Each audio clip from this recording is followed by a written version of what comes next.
Thank you all for coming. This is great. My name is Jerry Thornsberry, and I serve as Chair of the Waterloo Board of Adjustment. And with me this evening is, John Beckman. Craig Holdeman. Christopher Schmitz. yes, and we're just citizens serving on this board. And this is our regular meeting for Tuesday, August 27th.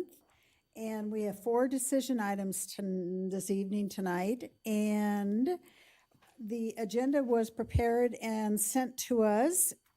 Any corrections to the agenda?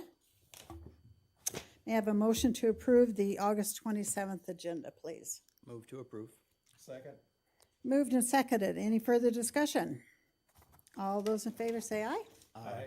Aye. Motion carries. Thank you. And we have to approve the July 23 regular meeting minutes. I have one correction, Madam Chair. Yes, please. At the bottom of our page 3 in our packet here, the last paragraph, it indicates that Mr. Garcia stated no in terms of if the sign was going to be higher than the present one. He later then corrected himself and said, yes, it would be higher. That's right. So noted by staff? Yep, noted and corrected in our All right. electronic files. Thank you. May I have a motion to approve the amended meeting minutes for July 23, 2024? So moved. I'll second. Moved and seconded. Any further discussion? All those in favor? Aye. Aye. Aye. Motion carries. Thank you. All righty. Our first decision item is a request by Eric Bass for a variance to the accessory structure size limit to allow for 936 square feet of accessory structure, 86 square feet more than the 850 square feet allowed in the R1 and 2-family residence district located at 233 Longview Drive. Staff report, please. This is Dornoff with staff. The applicant is requesting a variance to allow for an accessory structure of 936 square feet, 86 square feet more than the 850 square feet allowed. The property is located at 233 Longview Drive and has been zoned R1, 2-family residence district since the adoption of the zoning ordinance in 1969. The request could have a negative impact on the neighborhood as it could set a precedent for other requests allowing oversized accessory structures in a residential neighborhood. The section of the zoning ordinance that pertains to this request is Section 5, General Regulations 10-5-1E, accessory structures. The applicant's requesting to construct a 936 square foot accessory structure, which is 86 square feet more than the 850 square feet allowed. The lot in question is 1,168 square feet, and 6% would be 701 square feet, but the ordinance allows a minimum of 850 square feet. The property in question is at the northeast corner of Longview Drive and Castle Street. The only other property in the immediate area with a detached structure is at the southwest corner of Longview Drive and Castle Street, but that accessory structure is only 780 square feet. To the northwest at 2210 Cardinal Drive, there is an accessory building of 1,680 square feet. However, that lot is 37,269 square feet, allowing for up to 1,850 square feet of accessory structures. The property to the east is an empty lot used as a garden by an adjacent property owner, but as platted lot, it could have a home built on it. The Board of Adjustment typically does not grant variances to size limit when the 6% does not come into place, such as 1121 Ann Street on February 28th, 2023, 930 Donald Street on July 27th, 2017, and 4050 Midway Drive on February 28th, 2017. Criteria: lack of reasonable return. There would not appear to be a lack of reasonable return, as the owner could build a building that meets the requirements of the zoning ordinance. 2, uniqueness. If the Board of Adjustment is going to approve the variance, then the uniqueness would be that the neighbor to the east has a large lot with a garden adjacent to the property in question. However, this is a platted lot that could have a home built on it. 3, public consideration. Approval of the variance may have a negative impact as it could set a precedent for other requests allowing oversized accessory structures in a residential neighborhood. Therefore, staff recommends that the request for a variance to the accessory structure size limit to allow for a 936 square feet of accessory structure, 86 square feet more than the 850 square feet allowed in the R1 1 and 2 family residence district located at 233 Longview Drive be denied for following reasons. The request would be substantially above the 6% limit. The accessory structure could set a precedent for other such requests. If the board approves the request, the following reasons, there would appear to be uniqueness to the property as there is the large lot to the east, which is a garden next to the property in question, subject to final conditions that the final site plan meet all applicable city codes, regulations, et cetera, including but not limited parking, landscaping, screening, drainage, et cetera.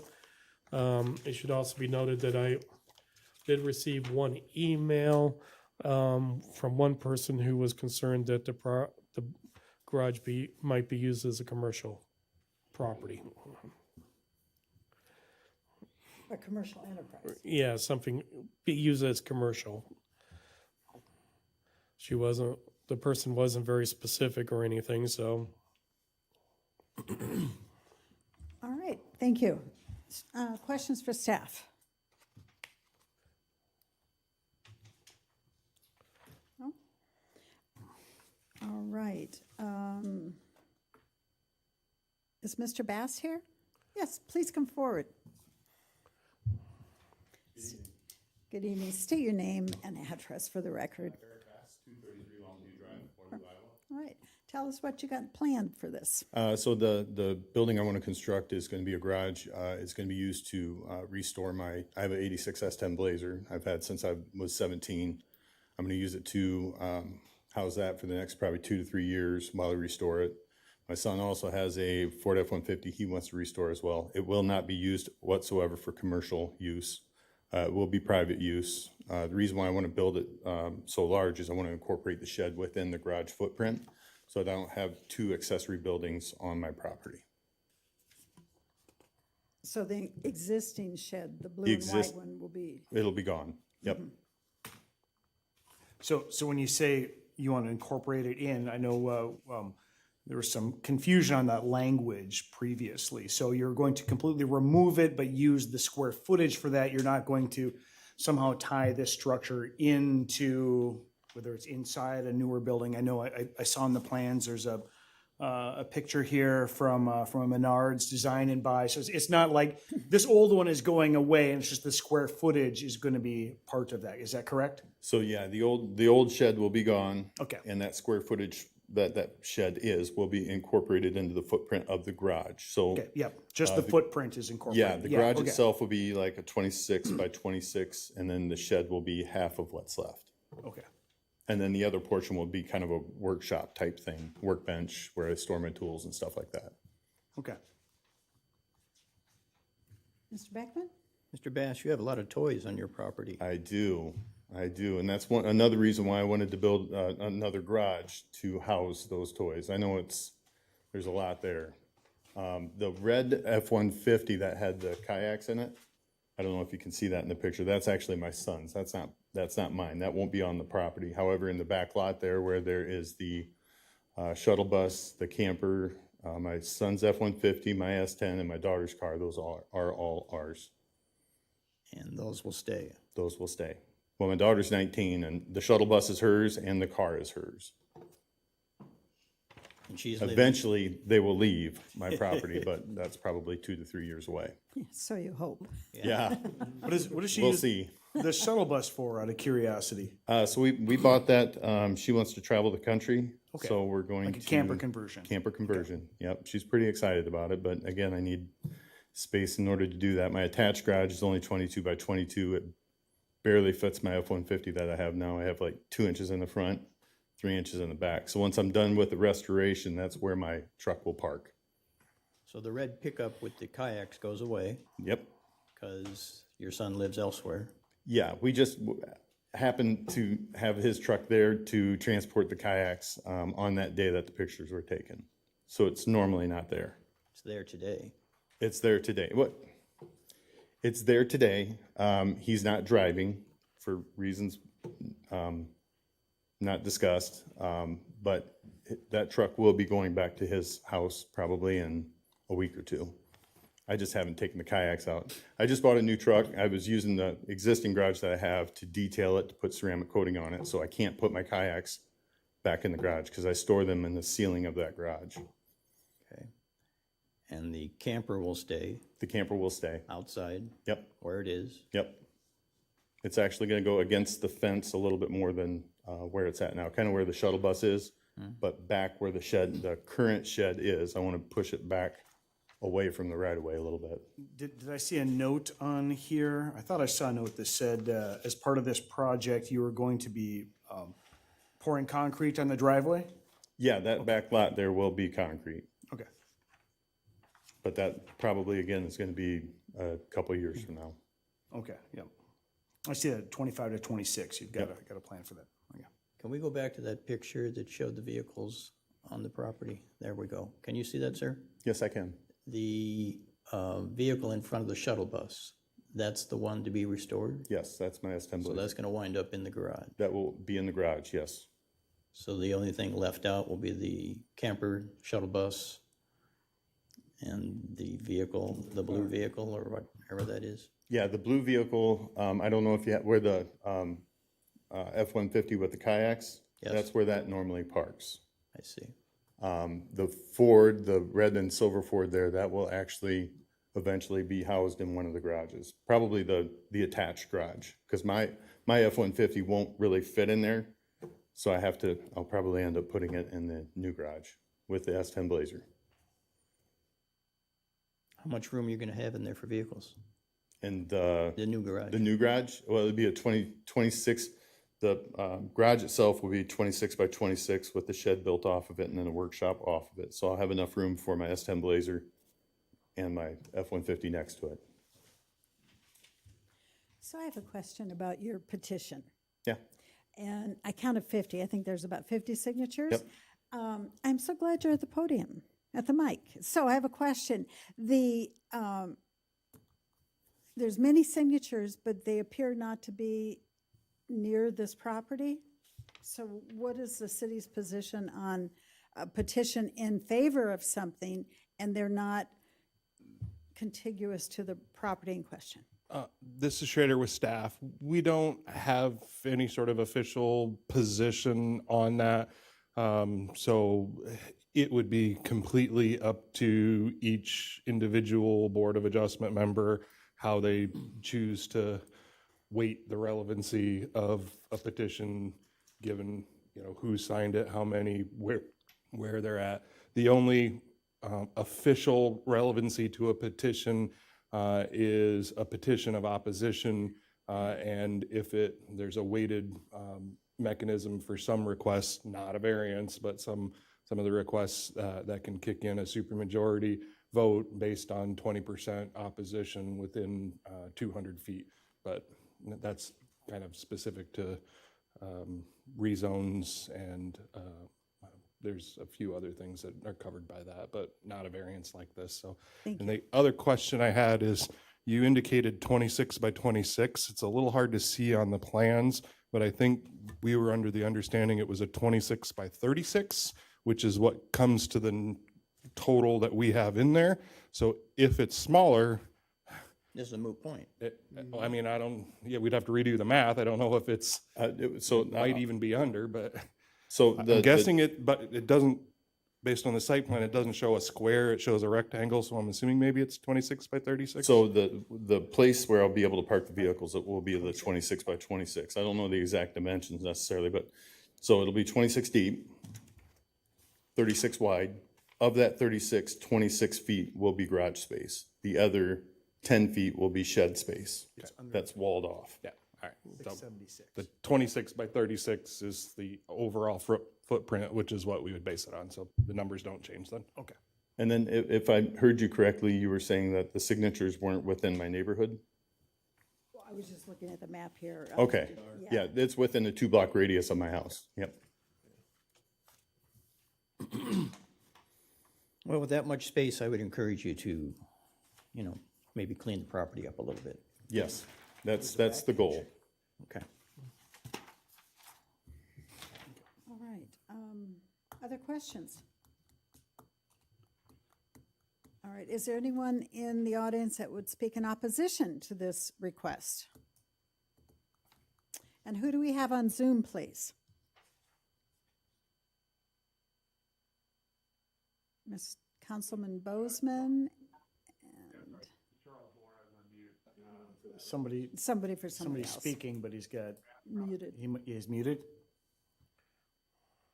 Might not be relevant. Yeah, not relevant. Okay, other questions? Concerns? All right, hearing none, I will entertain a motion for the request by Eric Bass for a variance. Well, did we decide first of all if he's gonna need it, if it's 26 by 26? Actually, it's 36. Yeah, It it's is It 36, is 36? the roof, because he's gonna have a, What, is this gonna be enclosed? The shed will be enclosed, yeah. The shed's going, the shed will be, so 26 deep, 36 wide. But of that 36 wide, 26 feet will be garage space, and then 10 feet will be shed space. So I trust you submitted this? Yes. Okay, Okay. so, So overall, it's 26 by 36, so, yep. gotcha. So as I'm looking at the picture, everything to the west is gonna be a shed. Yes. Half of that space there from the, so the 10 feet from the 26 feet, if that makes sense. Half of the garage distance, half of the, so basically it'll be a 10 by 13 shed. And then the other part of that 10 by 13 will be like workshop space. That will be part of, within the garage. So if you can look at my design that I did with Menards there. That garage door there will be the only in and out for my vehicles on the front there. The one to the left is my shed space. The window will be within the garage, but that will be my workbench, workshop, tool storage area. So where that secondary overhead door is gonna be your storage shed, right? That's going to be my shed, yes. Okay. Yeah. Okay, thank you. all right, are we ready now for a motion? Yes. Okay. Madam Chair, I'll move to approve the request from Eric Bass for a variance to the accessory structure size limit to allow for 936 square feet of accessory structure, 86 square feet more than the 850 square feet allowed in the R1 1 and 2 family residence district located at 233 Longview.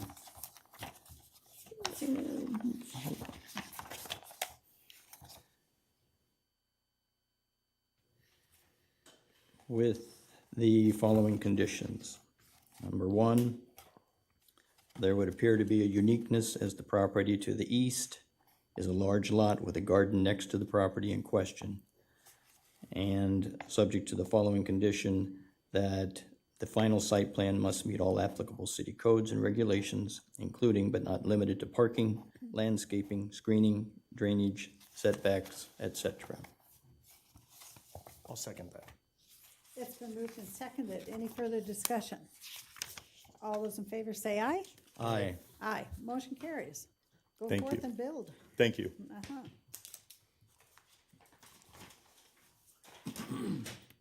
Okay, the second decision point we have tonight is a request by 1515 Sycamore LLC for a variance to the parking requirements to allow for 100 parking spaces, 74 less than the 174 parking spaces required, to allow for redevelopment of the Rath Administration Building into 87 residential units in the CP Planned Commercial District located at 1515 Sycamore Street. Staff report, please. This is Schneider with staff. The applicant is proposing to redevelop 1515 Sycamore Street, the former Rath Administration Building, into 87 affordable residential units. A variance is being requested to the parking requirements to allow for 74 less parking spaces. than the 174 parking spaces required. The property is located at 1515 Sycamore Street and is zoned CP planned commercial district, and has been zoned as such since it was rezoned from M2 Heavy Industrial District on May 6, 2024. The surrounding area is primarily zoned M1 Light Industrial District and M2 Heavy Industrial District. There would not appear to be a negative impact on the area, as the area is composed of many industrial businesses with on-site parking, and the site will have 100 on-site parking stalls. There is on-street parking available along Division Street and Elm Street if overload parking is needed. The site is served by Division Street, Sycamore Street, Elm Street, and Lafayette Street. Division Street, Sycamore Street, and Elm Street are classified as local streets, with Lafayette Street classified as a collector street. The proposed request would not be in conformance with the classification of this area as industrial on the future land use map within the City of Waterloo Comprehensive Plan, adopted August 21st, 2023. However, the comprehensive plan and future land use map are to be used as a guide for development, and the site was recently rezoned to allow for the proposed redevelopment of the site. Sections of the zoning ordinance that pertain to this request: 1025-2D, 27A, and 28A parking requirements. The zoning ordinance requires 2 parking spaces for each dwelling unit. Therefore, the 87 units will require 174 parking stalls. The applicant is proposing 100 parking stalls, 74 less than the 174 required. The applicant is proposing 1.15 parking stalls per unit and has noted that this type of development typically will need less than 1 stall per unit. The area is composed of industrial and commercial uses that have each had on-site parking for their employees and visitors. There is on-street parking available along Division Street and Elm Street, and the site will still provide 100 parking stalls for residents and visitors. The applicant is proposing a site plan that uses all the space possible for parking without demolishing a portion of the historic building. The historic building is being redeveloped, which restricts the developer to use the small amount of space available for parking. There would appear to be a lack of reasonable return, as the applicant is restricted on area to use for parking due to the size of the site and the structure. There is uniqueness to the request, as there is limited additional space for more parking stalls on site, and there is available on-street parking along Elm Street and Division Street. The proposed reuse of the historic building will save it from being demolished. The surrounding properties are industrial and commercial uses with an adequate amount of on-site parking for employees and visitors. Therefore, the on-street parking is not utilized at full capacity. Therefore, staff recommends that the request by 1515 Sycamore LLC for a variance to the parking requirements to allow for 100 parking spaces, 74 less than the 174 spaces required, to allow for redevelopment of the Rath Administration Building into 87 residential units in the CP planned commercial district located at 1515 Sycamore Street, be approved for the following reasons. There would appear to be a lack of reasonable return, as the applicant is restricted on area to use for parking due to the size of the site and the structure. There is uniqueness to the request, as there is limited additional space for more parking stalls on site, and there is available on-street parking along Elm Street and Division Street. And the surrounding properties are industrial and commercial uses with an adequate amount of on-site parking for employees and visitors. Therefore, the on-street parking is not utilized at full capacity. So, Mrs. Schneider, oh no, I have to ask you. Sir, please define residential units. Basically, where somebody is residing. So is there differentiation in your plan here for low income or senior housing? Well, see, originally they were supposed to be senior housing, and that they would have needed a variance if it was senior housing because of the difference in the parking requirements. However, because their numbers did not work out, they needed the additional parking, or they needed to open it up to others besides seniors. Then they needed the additional parking. Low income would not affect it, whether the parking requirements. So this calculation here about 1.15 parking stalls per unit, it matters not whether it's low income versus senior. Senior would be different. Senior has a lower parking requirement So than, this calculation is for low income. no, Oh, it's for seniors. it's for residents, multifamily residences. So it basically. matters not. This is- again- This is hang straight, on. oh, okay. It matters not then whether it's low income housing or senior housing. Even the populations of tenants are different. That's not the way to word it. It matters not if it's low income or not low income. It matters if it's senior. So I believe senior requires no variance, correct? Correct. The zoning ordinance requirement for parking for seniors is less. It's, I could pull up the exact That- page, would but I that- think it's one space per 2 units plus 5 per, there's like Yeah, it's something. less. But it's overall less parking required by the zoning ordinance for senior facilities. There is no other, everything else that is residential that's not senior is 2 parking spaces per unit. The unit is, based on building code on what would be a separate unit for a family to occupy. Thank you. I did it, don't go away. Go ahead, ma'am. Please. What is planning and zoning's long-range redevelopment plans for that area?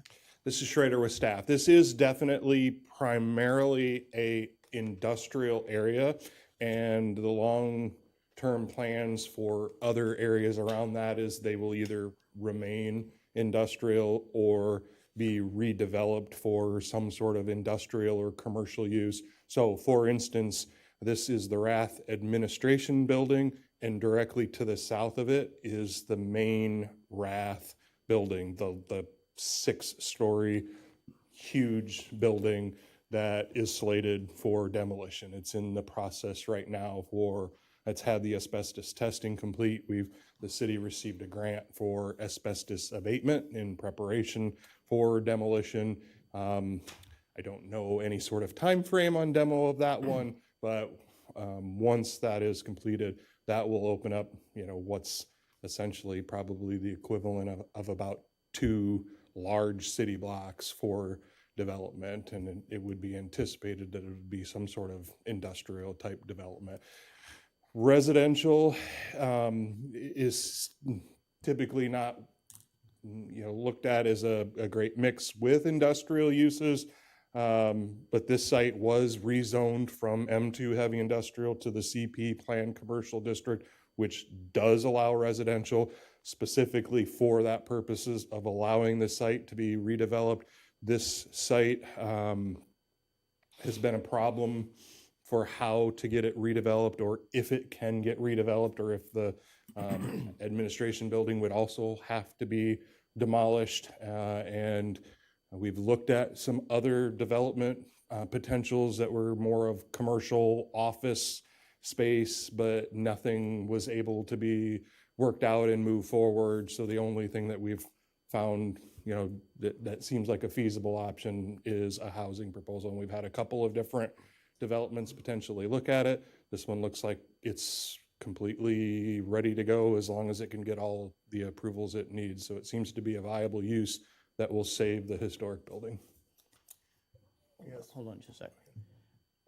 What specifically happened to change this from senior housing to low-income housing?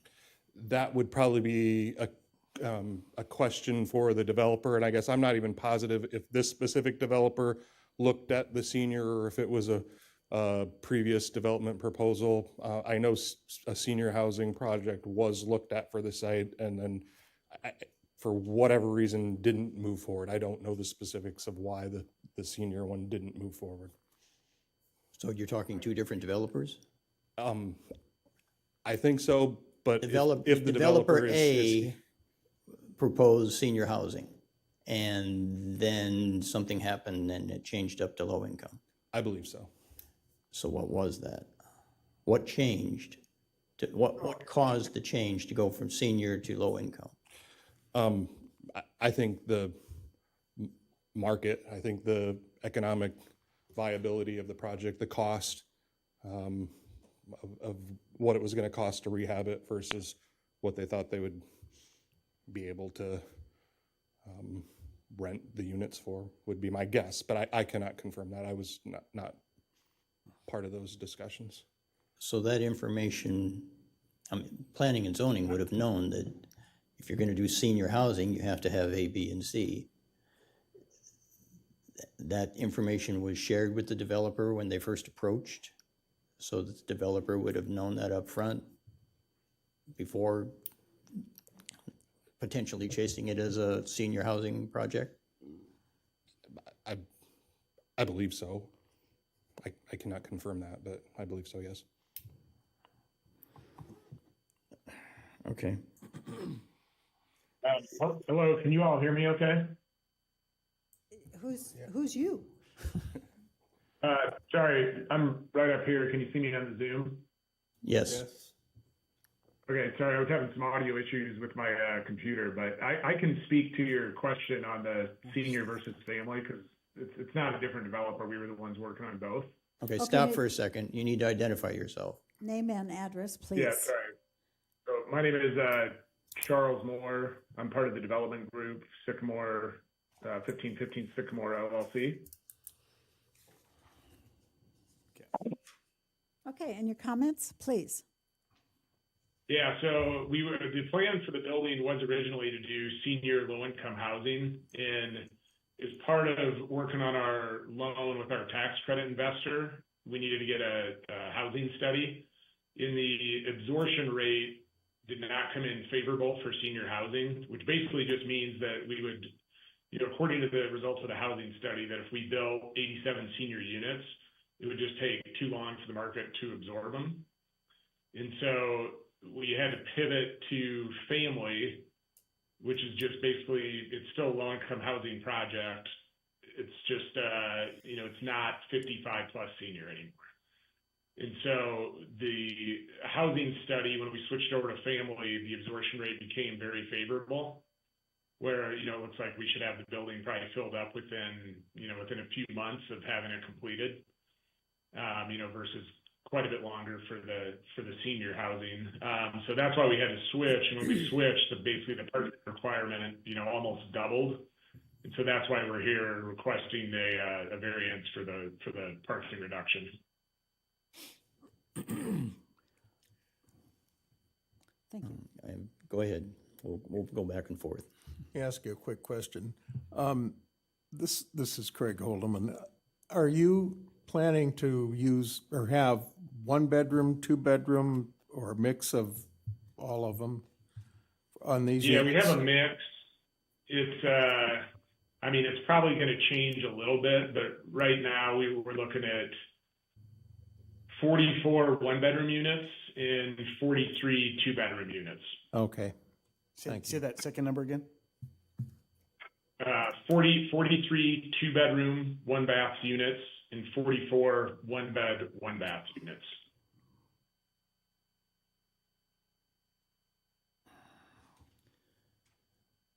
So you're looking overall at 130 bedrooms.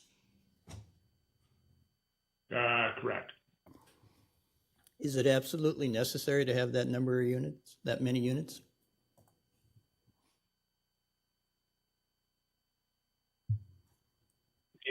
Yeah, it's ideal. I mean, I don't know how many more we could give up. I mean, ideally, we'd actually add a few more, but this is where we've landed now. Been working for quite a while on the financial model, and this is what we've submitted to Iowa Finance Authority for our Grayfield credits. Put in for a grant with the banking association. So I mean, these are the model that we've used moving forward. So. My concern would be that seems like when you have a two-bedroom unit, you might be having more than one car per unit, and that 100 spaces wouldn't be close to being adequate. Yeah, I don't disagree until we, get the project hopefully built and get people who've been there. You just don't truly know what the parking need is going to be, right? Because I mean, you might have a couple living in every one bedroom and they each have a car, and then all of a sudden you got 88 units go ahead and park the 2 beds, you know, or you might have the 2 beds, you might have a single parent with a kid or 2 kids living there and they have 1 car or maybe even no car. So it's just, you know, it's just obviously pretty challenging to back. I get why the parking requirements are there. You know, we've been developing real estate out in Colorado and Kansas City and some other areas for the last decade. And I mean, I wish we could provide all the spots. I just don't know how we're going to do it. I mean, we can all look at the site plan and try to figure it out. But, you know, I mean, maybe we can kind of tweak things and get it up, you know, get an extra 10 or so spots in there. But, you know, I don't see any way we're going to meet the 170 unless we were somehow able to go out and acquire, you know, nearby lots or land to do additional off-street parking. Have you inquired, if we're looking at demolishing the building across the street, have you inquired about the space that would open up? You know, I have been talking to Tim and Noah about that site a little bit, just kind of more curious about what the use is and, you know, kind of brainstorming some ideas on that. But obviously we want to execute successfully on this one before we start talking about another one. But no, I've not specifically brought that up. Just, I think part of it's just the timeline on it. We're not sure when that site's would even be available for parking. Because our plan with this site is we should have all our entitlements and awards in place. We should have 80%, well, everything but our historic tax credits from the state and federal side. We should know if we have those approved by November. And then the state only has 2 rounds where you can submit for the historics, and we're not going to be able to meet the September deadline with all the, you know, all the information and detail they require. So we're going to be submitting in March, and then they make the decision in May. We're anticipating, you know, that we should be awarded in that round, and so our plan is to start construction on the project next May or early June. And then, you know, it's probably so, you know, I mean, our need for the parking will be, you know, probably fall, winter of 2026. I have another question. Where is the closest bus stop? I think it's really relevant to know where that is. If we're talking low-income people that may or may not have a car, and if we're really having a significant crunch on parking, I think that's got to be a very valid question. It's right across the street. Right across the street? There is one right on the north side. On the north side, so that's going to be across. On Sycamore or Lafayette? On Lafayette. On the north side of Lafayette. Well, I think it's on the north side. It's on Lafayette. Yeah, it's on Lafayette. At the Human Services campus. Okay, yeah, the big circuit, kind of a curved building there. This is Schrader with staff. Just a couple of follow-ups to some of that discussion on the property across the street to the south that is potentially going to get demolished and be available. Yeah, I would just reinforce that, you know, any sort of timeline on that is unknown at this point. We won't have asbestos abatement done until well into 2025. Demo will depend on funding. It's not going to be cheap to demolish that building. And then, as I noted, it's likely to be redeveloped for some sort of industrial use. So we would be a little cautious about, you know, trying to carve out a portion of it for residential parking that could impede how a industrial development would lay out. We might have some concerns with that. Well, I can tell you, knowing human nature, that if you build an industrial complex over there and you put a parking lot to serve the workers of that facility, these people will be parking there. Yeah, if you put a parking lot to serve employees, more of like a normal vehicular parking lot, that could then become it a could very well significant serve, issue but- for the industrial complex that might be there, because then they won't have the parking for their employees, given that they're going to have a minimum parking requirement for that facility. It seems like these are bad dominoes stacking up. Yeah, there's also a pretty large parking lot on the Human Services campus to the north. But regarding the need for parking, yes, it is below that minimum requirement of the ordinance of 2 spaces per unit, which is why they're before you for the variance. A couple of things I would note regarding that. You know, the Senior does have that built into the ordinance, a lower threshold, and as we talked about, any other than senior residential unit is all the same, the 2 per unit. Generally speaking, a larger development, the more units a development has, the more likelihood that you're going to have some of those, some that have the 2 vehicles per unit, but some that only have 1, some that may have none. So the more units in an individual development, usually the better flexibility that, they're not all going to be needed to have that 2 per. The applicant noted in their history of doing this type of a development, they typically have seen a demand of less than 1 space per, which is why they tried to hit that and did just over the one, I don't forget the numbers in the staff report, but 1.15, so a little over 1 space per unit, which they've felt generally will meet the demand of this type of development. And as noted in the staff report, in a lot of residential areas, you can get a lot of demand for on-street parking. This isn't really a residential area. It's predominantly an industrial area. So the demand on the on-street parking is a lot less. There's quite a bit of on-street parking available. On the one street, there is, one business, the fish market, that utilizes some on-street parking. But for the most part, there's quite a bit of available on-street on those 2 streets. So that'll help as well. I think 100% of the fish market's parking is on the street? Is that? They have an arrangement with an abutting property owner that has a parking lot, so that their patrons can park there. A lot of them are That's through the alley off of Division? I don't know that that's, There's a picture on here. It looks like that's the accesses. I don't know if it's a actual public alley. I think it's just a private drive, but. So I've been to the fish market a number of times. I've never known I could park back there. Yeah. And most of their customers are pretty quick in and out, so they don't occupy parking for a real long time period. Hold that picture that you have up. Can you pull it so that we see more of the western exposure of the building? Other way. Keep going.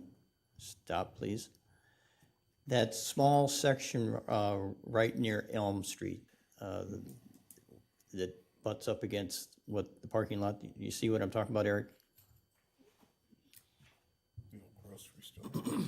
Yes, sir, that one. That's building. Can that go away? I'll let the developer speak on that, but there could be some significant complications to that, since it is a historic building, and the ability to maintain the historic character and maintain the historic tax credits that'll be necessary to make this project financially feasible. Charles, are you still there? Yep, I'm still here. Yeah, I would agree with the response there, that given it's a historic building, I mean, we would just prefer to keep it so we can, have units in there, and then that would, and if we did,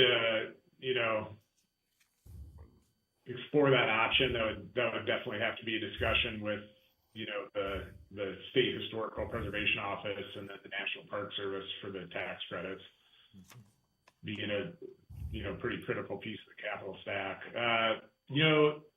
One other option here too is looking at the aerial on Google, on Google Maps, and if you've been over to the fish market, there's a lot of parking on the east side of the building that's just head first in parking straight off Division Street.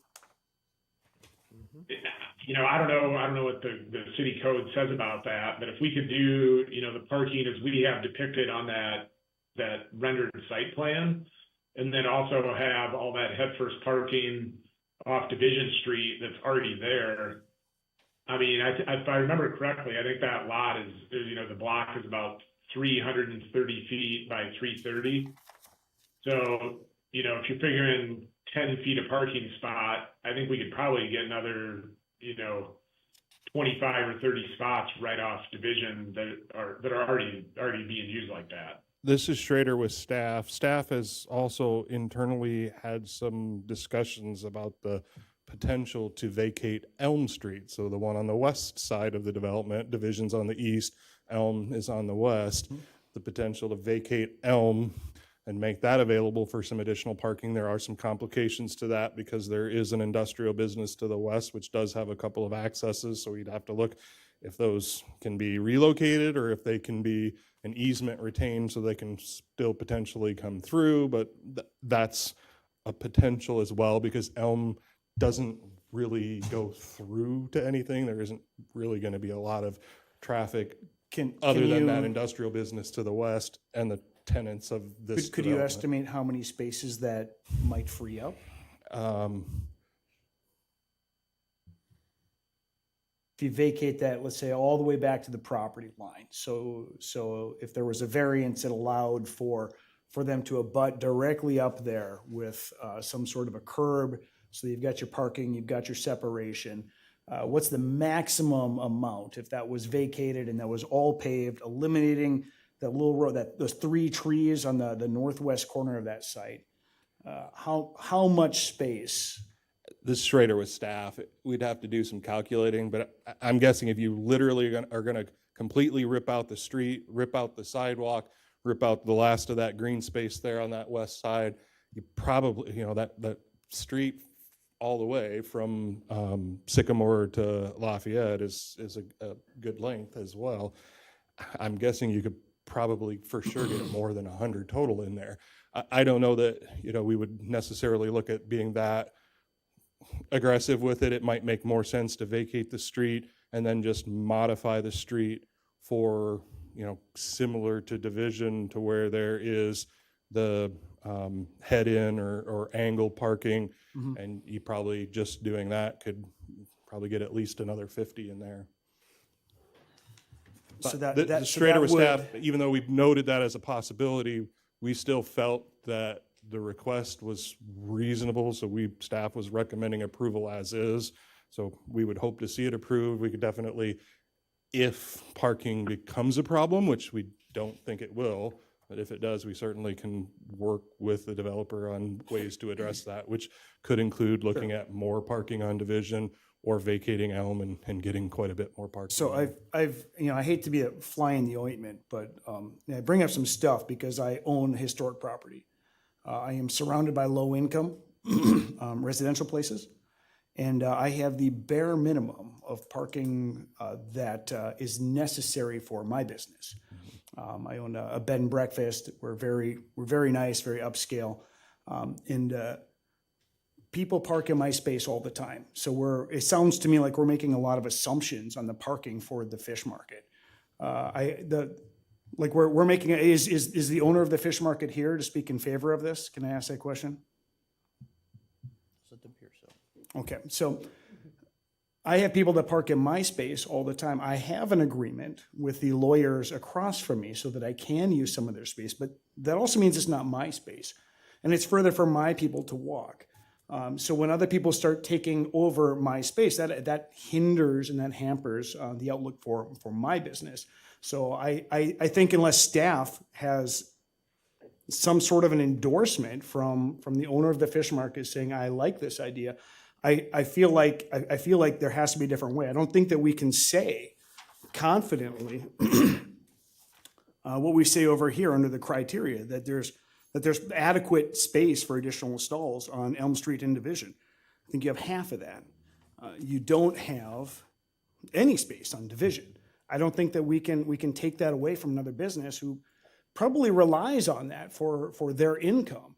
So we could say that there's adequate space on Elm Street, which starts to make that other proposal a lot more appealing, knowing that we have very few spaces. A lot of the people who are going to drive to work, they're going to need these parking spaces. They're going to have additional cars. If it's low income, I can tell you, I'm surrounded by two multifamily residential units of above 20 units. And there's a lot of vacant cars. There's a lot of derelict cars that are left on the streets. this 1.15 parking spaces is just not going to cut it. I would be very interested in hearing about what we can do to vacate Elm Street. Just knowing, owning a property very similar to this, and I love this building, by the way. I really want to see something happen in there. I love historical properties, but you got to have a plan that's going to meet the parking needs for the people in there, whether that's fewer units, so that requires fewer parking spaces, or whether that's more parking spaces by vacating other pieces or getting agreements or purchasing another lot, because this one right here just doesn't seem to like, I disagree with some of the findings on what's adequate and what's there for this business to use. My experience, I've lived in many states and seen many of this kind of development. And it's interesting that my perception of what you've seen is with the cars, and low income often means multi-generational. And more people than you would think live in a structure. So I think parking is a major issue, and to assume that street parking is going to be okay, I think is just not that forward-looking.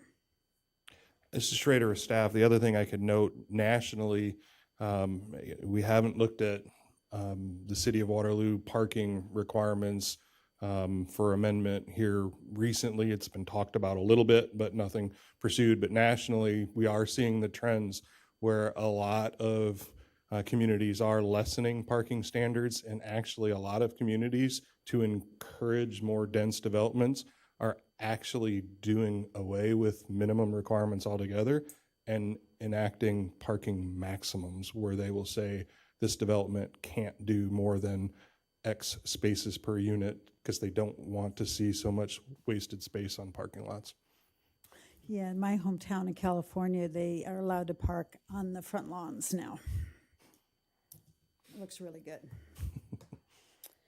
Okay, what else? Other questions? I think we beat this dog to death. I do have kind of a question, and this is something more for the developer. Thinking business model wise, have you considered some sort of a regulatory mechanism to encourage the use of public transit, knowing now that there's a bus stop very close? For instance, maybe your rental includes a pass for one vehicle, and if you park more, you now have to pay a certain fee to be able to park in the lot. I know a lot of cities, a lot of campuses will do this around college areas, things like that. Like you can have like one per dorm room in a campus parking lot. Have you considered anything like that, which might help alleviate some of the potential parking concerns?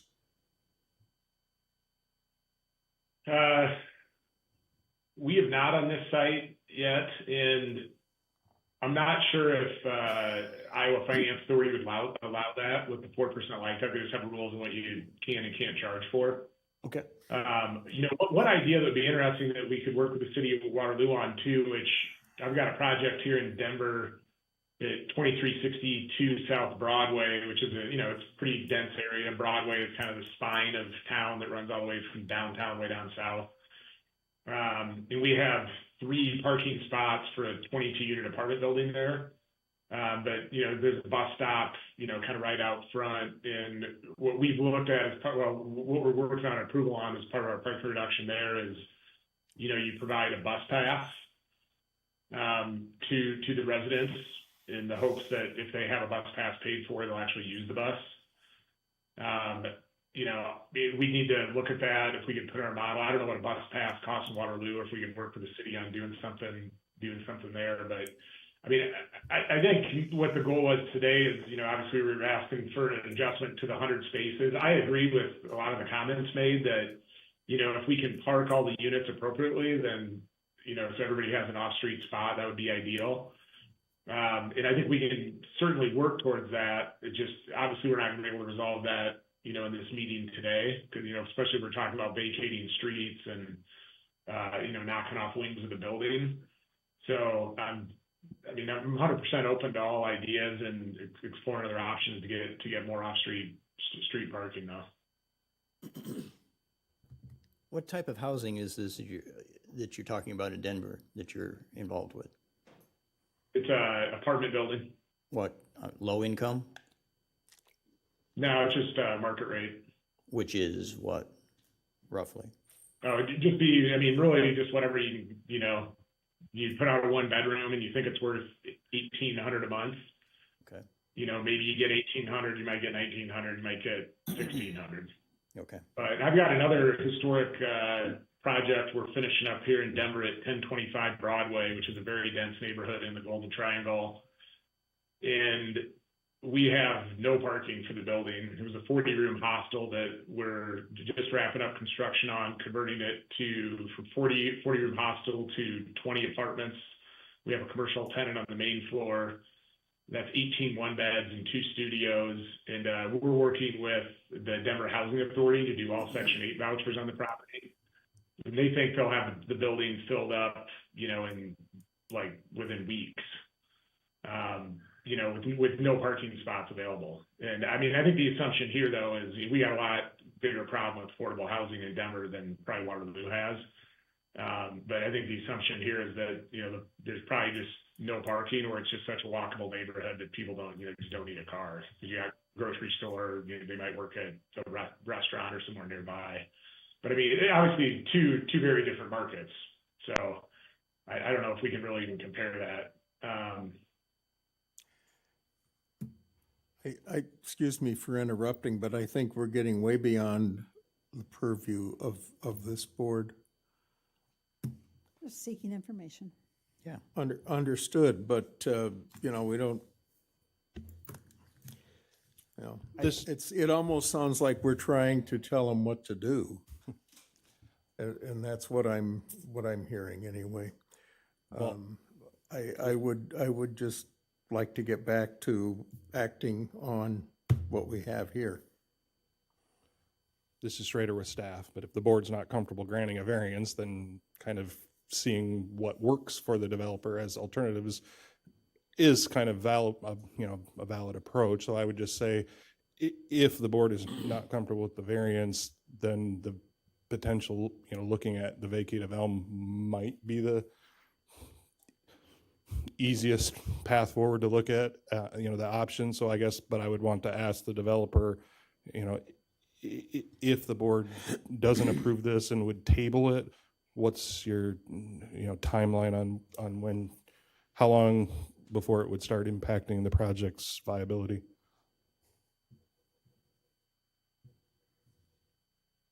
I mean, we've got a little bit of time because we're waiting on 3 of the 4 major funding sources, approval on those, we'll find out about in November. And then the historical one, as I mentioned earlier, we're not going to be able to submit since we're missing September round, we're going to be getting in for the March round. And then they should have a decision for us, they said, by late April or, by mid-May. And then once we get that, we'll have our financing, everything completely ready to go so we can close right after that decision on the state historic. So, but we do need to have, I think, a pretty tight plan submitted for that March, and just, sooner the better. So, I mean, I think if the board and the city is not comfortable with what we requested today, it would be helpful to have some guidance on what number of parking spots, you may make an exception on, because I just don't know if we have a path to get to 174, 175 spots. But, I'm certainly happy to go back to the drawing board and work with Noel and Tim and the city to see what we can come up with on adding more spots. I guess another question on that is how often does this board meet to review these requests? Mr. Schrader with staff, we do meet monthly, the 4th Tuesday of each month, but if it was tabled to look at vacating, the vacating, is kind of a separate process and probably about a 2-month process. Then, okay. So if it was tabled Yeah. to October to coincide with the vacating of Elm, Or would that November be a better target month meeting, for the meeting? Doesn't city council have to act on it first before they can vacate the street? Yeah, vacate will require before it review. comes. Right, the vacate would, well, depends on, I mean, you guys can table indefinitely until, the additional parking can be evaluated, in which case they could potentially come back with a plan that adds some more spaces without vacating Elm. You don't necessarily have to make it specific to Elm. I think Elm might just be an easy spot to look. Or yeah, if you would make it specific to that, then yeah, a vacate has to go to the Planning and Zoning Commission for review and recommendation, and then City Council for Okay, final well, approval. I like the idea of tabling it until we get some more information on parking, because I don't feel that 100 spaces is gonna be adequate for 87 apartments. And to dovetail on what Chris was talking about, there's a viable business on Division Street. I think we really need to stay away from any on-street parking, allowing on-street parking for this project on Division. Elm's another matter. I mean, there's not much going on there. So that could perhaps be where your focus lies. Yeah. And I'd like to make it a point, I'm very much in favor of you guys doing something with this building. I love historic properties, and bringing that thing back, I am with you, man. I just think if you're under 150 parking spaces on this number of places, it's going to cause you some financial hardship down the road, and we're going to be dealing with a whole bunch of different issues. So it's better to be upfront and figure this out at the forefront, because like I said, I've seen this personally as a historic property owner and as a business owner, and it is probably the number one most infuriating thing that I deal with on a daily basis. So if you can find a plan, I would love to hear what you guys got. I'm gonna make a motion that we table this. Understood. I mean, and it's, Okay, go you know, ahead. I don't know, when we get to construction projects, you know what the parking requirement is, and so, you really kind of back into what kind of parking can I get on this site, and that usually determines the number of units. And we could do the same thing here, right, where we say, okay, we have 100 units, but I think that would leave us with like 50 units here if we had 100 parking spots, and, I could go play around in the spreadsheet and work the numbers, but I can tell you that's not gonna work, because it's still gonna cost $18 million to redo the building, whether, sure, you have fewer kitchens and bathrooms, but, there's a lot of just bringing this old building back to a workable shell, before we even start building out walls and stuff. So, I mean, the model is pretty tight as it is with 87 units. So, I think we got to try to keep that number as tight as we can, and then just figure out how we can expand this parking a little bit. Thank you. I'm gonna make a motion that we table this until, I'm gonna say October, to give them time to work out any, sorry? Indefinitely would make it better, give them leeway to Okay, maneuver. then I'll change that. We'll just table it indefinitely until they have time to work out some parking alternatives. Second. Yeah, can I? Hold on. Sorry to interrupt there. Hold on. It's been moved and seconded by Beckman. Further discussion? Yes, sir. Is the board willing to provide any guidance on, are you willing to look at any reduction, or do we just need to get the number of spots, or the project's just not happening? That's probably he asked if we'd be willing to play with a number at all, or if he has to get the number to that. Yes. As maybe the chief fly in the ointment, I'm willing to be reasonable, but I think that the number of 100 is just an unreasonable number. This is Schrader with staff. Obviously, staff reviewed it and recommended approval with barely over the one. I guess I would maybe throw out the suggestion of, and again, you at this point, you're looking at tabling it, and they'll have to bring back what they can bring back, but he's kind of looking for that, guidance, so maybe that 1.5 There's wiggle per room. unit? There's wiggle room. Yeah, Yes, I would agree. but 74 is, Yeah. Thanks. I think we can get there, sir. yes. All right, Yeah, let's no, and the reason I ask is I just don't want to come back with, 130 spots in October and that doesn't work. And then we are starting to run, Sure. against a bit of timeline issue all of a sudden. I would be comfortable if you were above 140. I would be much more comfortable with a number in there. The closer you can get, Okay. yeah, that's just me saying I would have more comfort there, but I would still want to see the plan. I'd like to see at least Sure. one and No, a I half. get it. I appreciate that. Okay, so it's been moved and seconded. Any further discussion from the board? Okay, all those in favor? Aye. Aye. Motion carries. Okay, we look forward to seeing a revised plan. Thank you so much for your contribution. All right, thank you. Appreciate the time. You bet. All right, moving on to number 3, our third decision.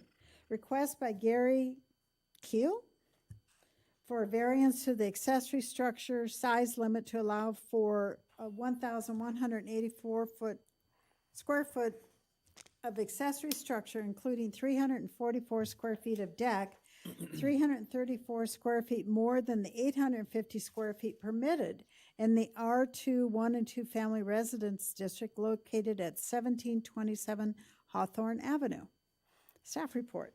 This is Schneider with staff. The applicant is requesting a variance to build a 10-foot by 30-foot deck with a 4-foot by 4-foot section and a 7-foot by 4-foot section attached to the existing 37-foot 9-inch by 22-foot 3-inch detached garage. The request would not appear to have a negative impact on the area, as the applicant is requesting a variance to exceed the maximum accessory structure limit for an open-air deck. The applicant would not need a variance if the deck were to be attached to the home. The section of the zoning ordinance that pertains to this request, Chapter 5, General Regulations 1051E, Accessory Structures. Detached decks more than 3 feet from a principal structure shall be regulated by this section, except that one detached deck of 200 square feet or less shall not be included in the accessory structure size limit as calculated herein. The applicant is proposing a 344 square foot deck that will be attached to the detached garage. It will not be within 3 feet of the principal structure or attached to the principal structure and will be over 200 square feet. Therefore, the deck's area is counted toward the accessory structure size limit. The property has an existing 22-foot 3-inch by 37-foot 9-inch 840 square foot detached garage. The property is allowed up to 850 square feet of accessory structures. The proposed 344 square foot deck will cause the property to be over the 850 square foot limit by 334 square feet.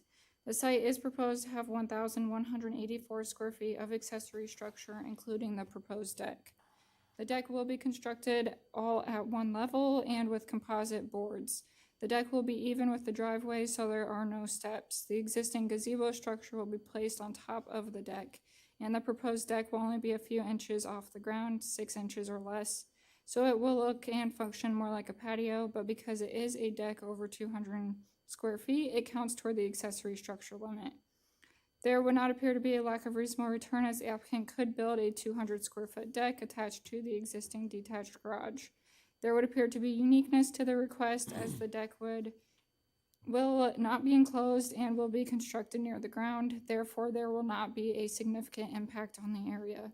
Approval of the variance would not appear to have a negative impact on the surrounding area, and there has been no opposition to this request. Therefore, staff recommends that the request by Greg Kuehl for a variance to the accessory structure size limit to allow for 1,184 square feet of accessory structure, including 344 square feet of deck, 334 square feet more than 850 square feet permitted in the R2 1 and 2 family residence district located at 1727 Hawthorne Avenue, be approved for the following reasons. There would appear to be uniqueness to the request, as the deck will not be enclosed and will be constructed near the ground. Therefore, there will not be a significant impact on the area. There would not appear to be a negative impact on the surrounding area, as the applicant would not need a variance if the deck were to be attached to the home, and there has been no opposition to this request. Thank you. Questions for staff? No. Is there someone in the audience that'd like to speak in favor of this request? Are the Cools here? Well, come. Please state your name and your address for the record. Greg Keel, 1727 Hawthorne Avenue. Thank you. What would you like to tell us about your deck? Well, we want to build this patio so the wife doesn't have to go down steps. We want it all one level, just because she's got a bad back and bad knees. Just a patio area. Yeah. And then you'll move the gazebo we see in the picture onto the decking. Yes, Yeah, that's right. nice. Okay. Any questions for Mr. Keel? This composite board, is that kind of that plasticky Yeah, vinyl yeah, kind of material? yeah. Okay, that's what I thought. Wife don't like cement, so. Okay, I got you. Oh, that explains that. Yeah, yeah. It does, yep. Answers all of my questions. Thank you. Is there anyone in the audience that would speak in opposition to this request? Hearing none. Thank you. I will entertain a motion, please. Madam Chair, I'll move to approve the request by Greg Keel for a variance to the accessory structure size limit to allow for 1,184 square feet of accessory structure, including 344 square feet of deck, 334 square feet more than the 850 square feet permitted in the R2 1 and 2 family residence district located at 1727 Hawthorne Avenue for the following reasons. Number one, there would appear to be uniqueness to the request as the deck will not be enclosed and will be constructed near the ground. Therefore, there will be no significant impact on the area. Number two, there would not appear to be a negative impact on the surrounding area as the applicant would not need a variance if the deck were to be attached to the home. And number three, there's been no opposition to the request. I'll second that. Moved and seconded. Any further discussion? All those in favor say aye. Aye. Aye. Motion carries. Your wife wins. Okay.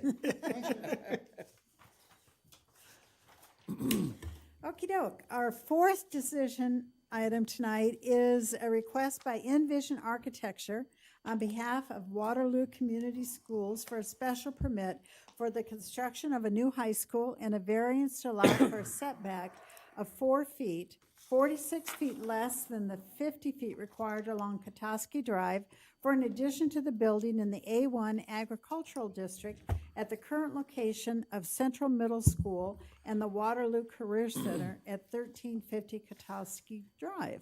Staff report, please. Just starting off with staff, the applicant's requesting a special permit to build a new high school to replace the two existing high schools and a variance to allow for a 4-foot setback, 46 feet less than the 50 feet required at the current site of Central Middle School and the Waterloo Career Center. The request will not appear to have a negative impact on the neighborhood as there appears to be adequate land for the expansion and traffic improvements will be made for increased students and staff. The request would appear to have impact traffic conditions. However, a traffic study is being completed for the project, and the Waterloo Community Schools and the City of Waterloo are working on how to best coordinate the improvements as noted in the traffic study. The site is served by Kotowski Drive, which is 4 lanes except for the 200 feet north of Huntington, which is 3 lanes, and it's classified as minor arterial. 4-lane Green Hill Road, which is located just to the north, which is also minor arterial, and Huntington Road, which is a collector. At their July 30th, 2024 meeting, the City of Waterloo Complete Streets Advisory Committee voted to recommend an extension of the Kotowski Drive Trail from Downing Avenue to Huntington Road, then on Huntington Road to the westerly property line of the school along Huntington Road. The committee also recommended a sidewalk along the new driveway for the school to the building off Sager Avenue and an updated site plan from the applicant that showed these improvements. The property in question is zoned A1 Agricultural District, zoned as such since adoption of the zoning ordinance in 1969. Surrounding properties and their zoning are as follows: to the north, A1 Agricultural District and R4 Multiple Residence District, Shiloh Baptist Church and apartment complexes. To the south is A1 Agricultural District, farmland. To the east is R2 1 and 2 Family Residence District, single-family homes and farmland. And to the west is residential zoned R3 Multiple Residence District. The area contains mostly apartments and single-family homes, with majority development occurring in the early 1970s. A landscape plan would need to be submitted with this request. Screening may be needed for parking and vehicular use areas next to the residential. The proposed development will be required to submit stormwater calculations and stormwater management plan to the engineering department. The site plan does show the water detention areas. Majority of the land in question is not located within a special flood hazard area. A small portion of the property next to the southwest corner is within the 100-year floodplain. The zoning ordinance requires an educational facility obtain a special permit issued by the Board of Adjustment after recommendation of the Planning Program and Zoning Commission. This is due in part to the ability to develop in many zoning classifications and the impacts that such development can have on other public infrastructure such as traffic, sewer, etc., as well as traffic patterns. Waterloo Public Schools has voted to reorganize schools to improve the teaching and student learning environment. As part of the reorganization, two existing high schools will be combined into a single high school located at the site of the current Central Middle School. Central Middle School was originally built and opened in 1972 as Central High School. 1988, it was closed and reopened as Central Junior High School. 94, Memorial Stadium was opened.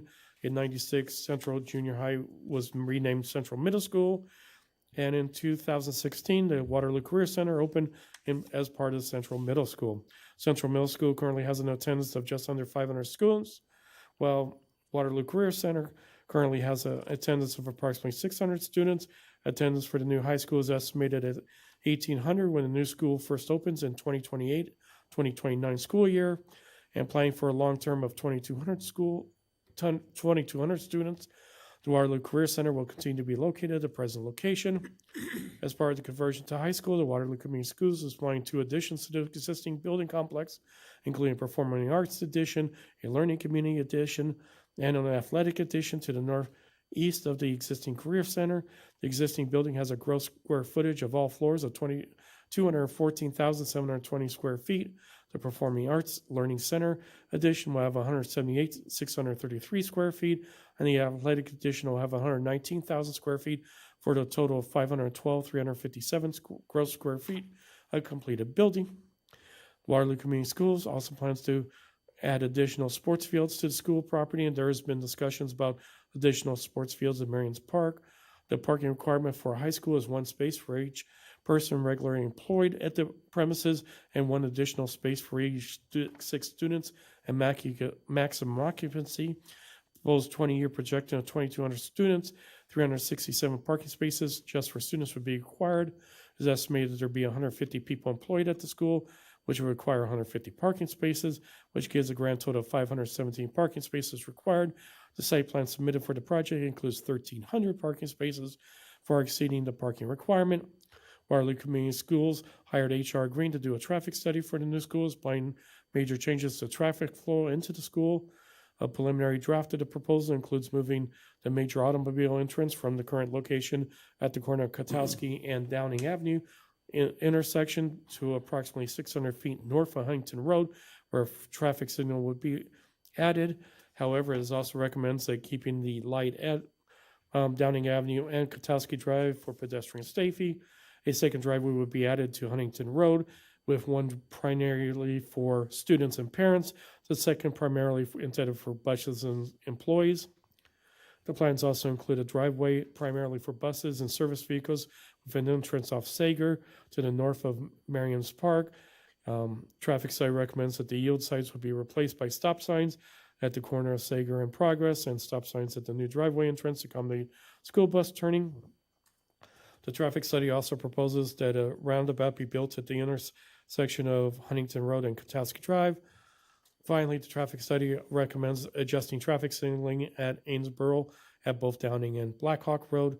However, traffic study is only preliminary at this time and will be reviewed for additional changes. The only additional pedestrian infrastructure originally included was planned for expansion of the sidewalk from the school to the dead end of Edgewood Drive.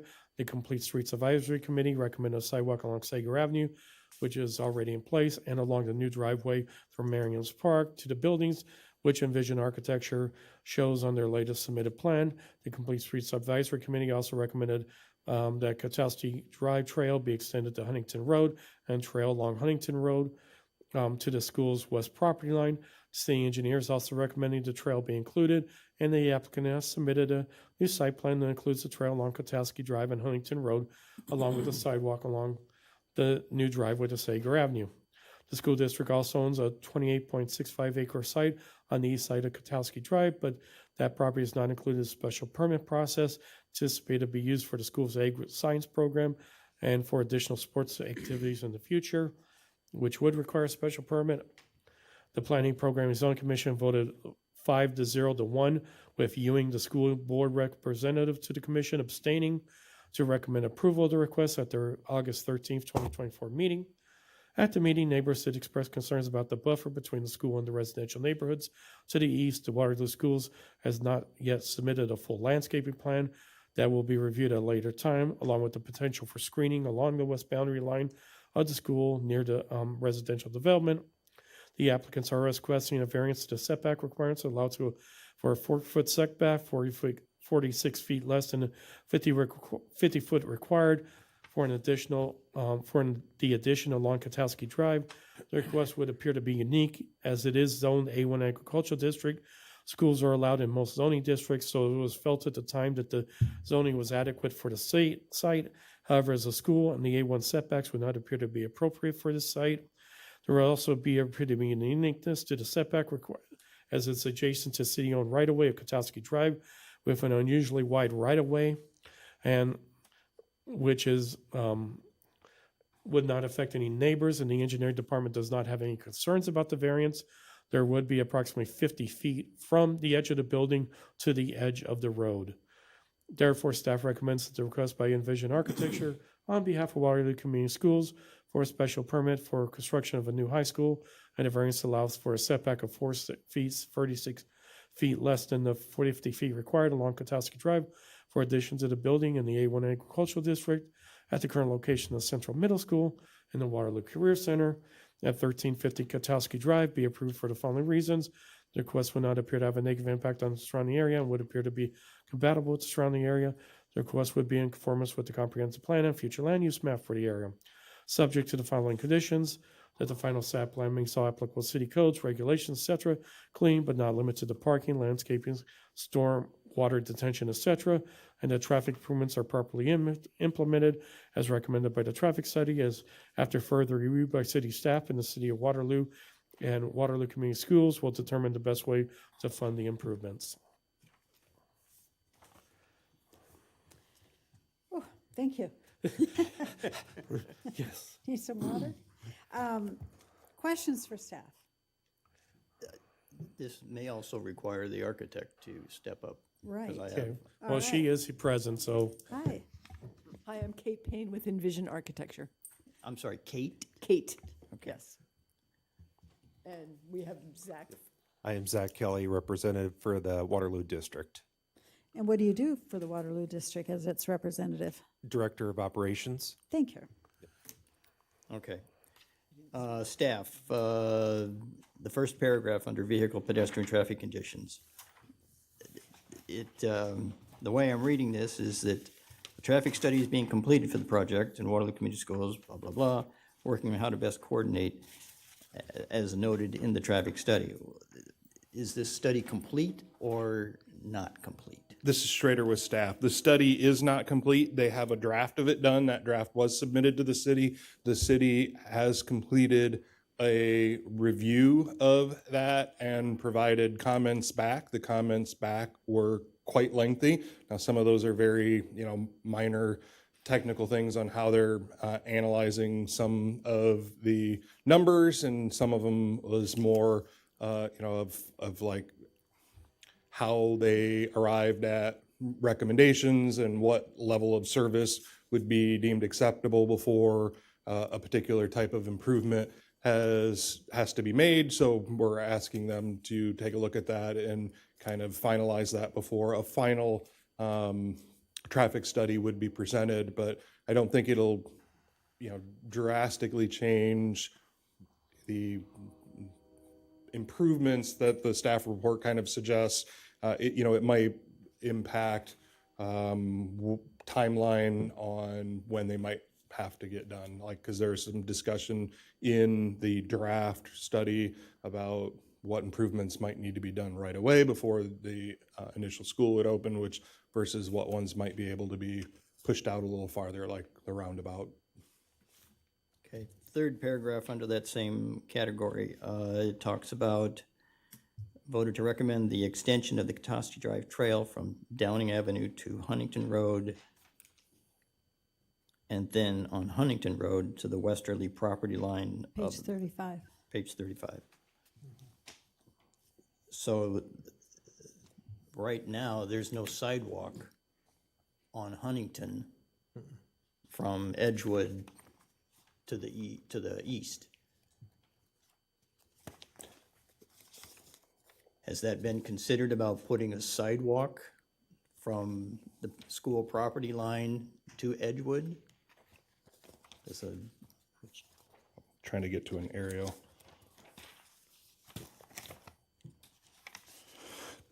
This is Schrader with staff. So in their revised plan that has been submitted, they are showing the proposed trail that would be an extension of the existing one on Katowski that, basically comes to the main entrance now. That would then get extended down the rest of Katowski and then west on Huntington Road, ending at their property line. At this point, there hasn't been any discussion about extending it west past that point. That in current conditions would be difficult to do because Huntington Road as it exists now is ditch drainage and not a real wide right-of-way. So there have been some discussions, they are very preliminary, between the city of Waterloo and the city of Cedar Falls about the potential reconstruction of Huntington Road, including in Cedar Falls over to the roundabout that's to the west, just off the maps on here. And if that would proceed as part of that reconstruction, it would move to a curb and gutter section, no more ditch. And that certainly at a minimum would make sidewalk feasible. Possibly a trail would fit in as well. The trail will fit in as part of this redevelopment plan because they can, put it on the school property. And it'll be towards the right-of-way side, but within the school property. Miriam Park. I'm led to believe that currently is like 17 acres of land. That's going to be reduced to perhaps 2 acres, which if you compare it to another park in the area, that would be like similar to Lincoln Park or similar to the park at the former Edison School off of Falls Avenue, size-wise. This is Schrader with staff. I don't have the number in front of me at what the park currently is, but if you look on page 50 of your packet, that's the aerial photo that we've placed in there. And if you look kind of in the northwest corner of what's hashed as part of this overall special permit site, you can kind of see 4 different parcels. You see the 4 different parcels that I'm talking about there? Yes. All 4 of those used to be part of what was considered part of Merian's Park. The southerly 2 were separately acquired by the city years ago, and then just a couple of years ago, then sold to the Waterloo Community Schools. So those are now officially not part of Merian's Park and are already owned by the Waterloo Community Schools. So the only 2 that are left that are officially part of Merian's Park are those northerly 2. So there have been some discussions about potential improvements to Merian's Park. Right now, the only thing they're showing on their site plan is the drive going through there. And so if you look on the very next page, I don't know where the page number goes, so it should be 51, the site plan that shows. The civil plan shows more. 'cause it Yeah. shows parking Yeah, and- the pages after that will show a little bit more detail where they show the proposed driveway up to Sager and going through that park, adding the only thing, it really doesn't impact anything at the park other than the current gravel drive and a current gravel parking area, which would get offset and put into a paved parking area off of their new paved driveway. It doesn't impact the actual playground equipment or any of the rest of the park at all. Miriam Park would then be east of this new drive that you're talking about. That would, and that would be the extent of Miriam Park, where the playground equipment presently sits. The improved part of the park would be entirely on the east side of that drive. Okay, Yeah. all right. So would the public think that all of that property still is Miriam's Park, even though 2 of the parcels are owned by the school? Or have they been signs out there? I didn't see any signs, but. This is Schrader with staff. They might, and that would be, up to the schools if depending on if they're going to, right now they're not showing a lot of improvements, additional improvements on the 2 former park parcels that they now own. So it's, if the schools thought it was a problem, they certainly could, sign it, but I don't anticipate a big problem. There are plenty of other examples around the city of Waterloo where we have both, city park and school property, and they kind of, blur the line. There's not a clear boundary. Well, it's good to know, just good to know. Do we know who owns the next west parcel? Is that also technically part of the park, or is that just vacant land that might eventually be absorbed by the district? This one right here. Yeah. So the park's there. Tell me about that parcel. Yeah, so both of these so all 4 of these parcels were originally owned by the city and considered part of the park. These 2 have already been sold to Waterloo Community Schools. These 2 are still owned by the city and are considered Miriam's Park. Okay, so Right now, there isn't any Sure, plans okay. showed through there. So we are kind of bisecting the park with that road. Yes. Is that, is there any thought towards how that might disrupt the enjoyment of this particular park by having a lot of traffic going through there? Just saying, we've got a playground right there. If we've got kids that are out there playing a lot, and then now we've got a bunch of traffic, just strikes me as something that ought to be addressed. This is Schrader with staff.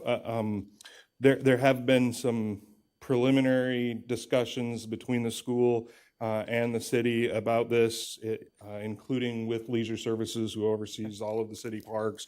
Ultimately, there would need to be some form of a formal agreement between the schools and the city for any sort of changes in access easement, change of ownership to Merriman's Park, which would have to be reviewed by the Board of Park Commission, and we would make a recommendation to the city council, who would have the final decision on that. But I don't, we've seen other similar situations to this. I mean, other than during peak hours, I don't expect there's going to be, and when I say peak hours, it'd probably be right when school lets out and right when any sporting event lets out are going to be the peak hours where you could see a lot more traffic. This road here, the access from Sager though, is this one of the road, I remember there was mention of a specific access for school staff. Is this road going to be more used by the school staff, I'm guessing? It's intended to be more for school buses as well as service vehicles. Staff could certainly use it too. At this point, they weren't proposing to try and gate it or otherwise specifically restrict it to that. So it certainly could be used by students. Given the location of the main parking lot for the students, it's probably not the most ideal path for most, but certainly would be a viable outlet for sporting events, especially when sporting events end. You kind of get mass chaos, everyone trying to exit at once. Mr. Beckman, do you have more? Just a couple. Yeah. Page 36, ACOM has conducted their survey, and they have determined that everything's good. I've heard some discussion about a water line being run from somewhere by Ridgeway or to the site. Help me with that. This is Schrader with staff. So the AECom study is based on, looking at sewer capacity. The water line being discussed, and I don't know where that's at on if they're still looking at moving forward with that or not, but that's the waterworks water service. So those are two separate Got it. things. But yeah, there was the discussion of bringing additional water service from Ridgeway up through the Greenbelt. Okay. Not perhaps necessary for this project, or would be necessary? This is the first I heard of it. This has not been part of the discussion for the school until you just put it in my ears. Write it down. Yeah, I did, I just don't know Write what it it down. means.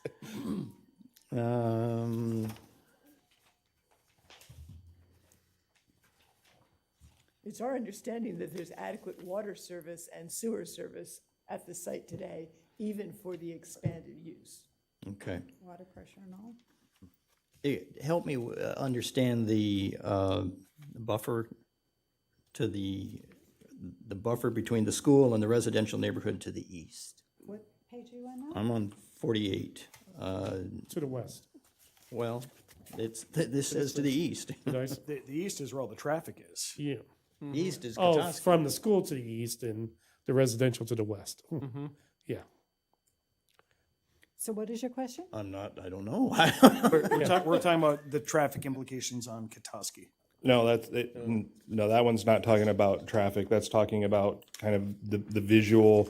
So Well, on yeah. the school's western boundary, I get that one. I understand that, but at the meeting, neighbors did express concerns about a buffer between the school and the residential neighborhood to the east. That's what it says right here. Residential yeah, neighborhood to that the east. must be a typo. It'd be the residential the neighborhood west. to the west. All right, okay.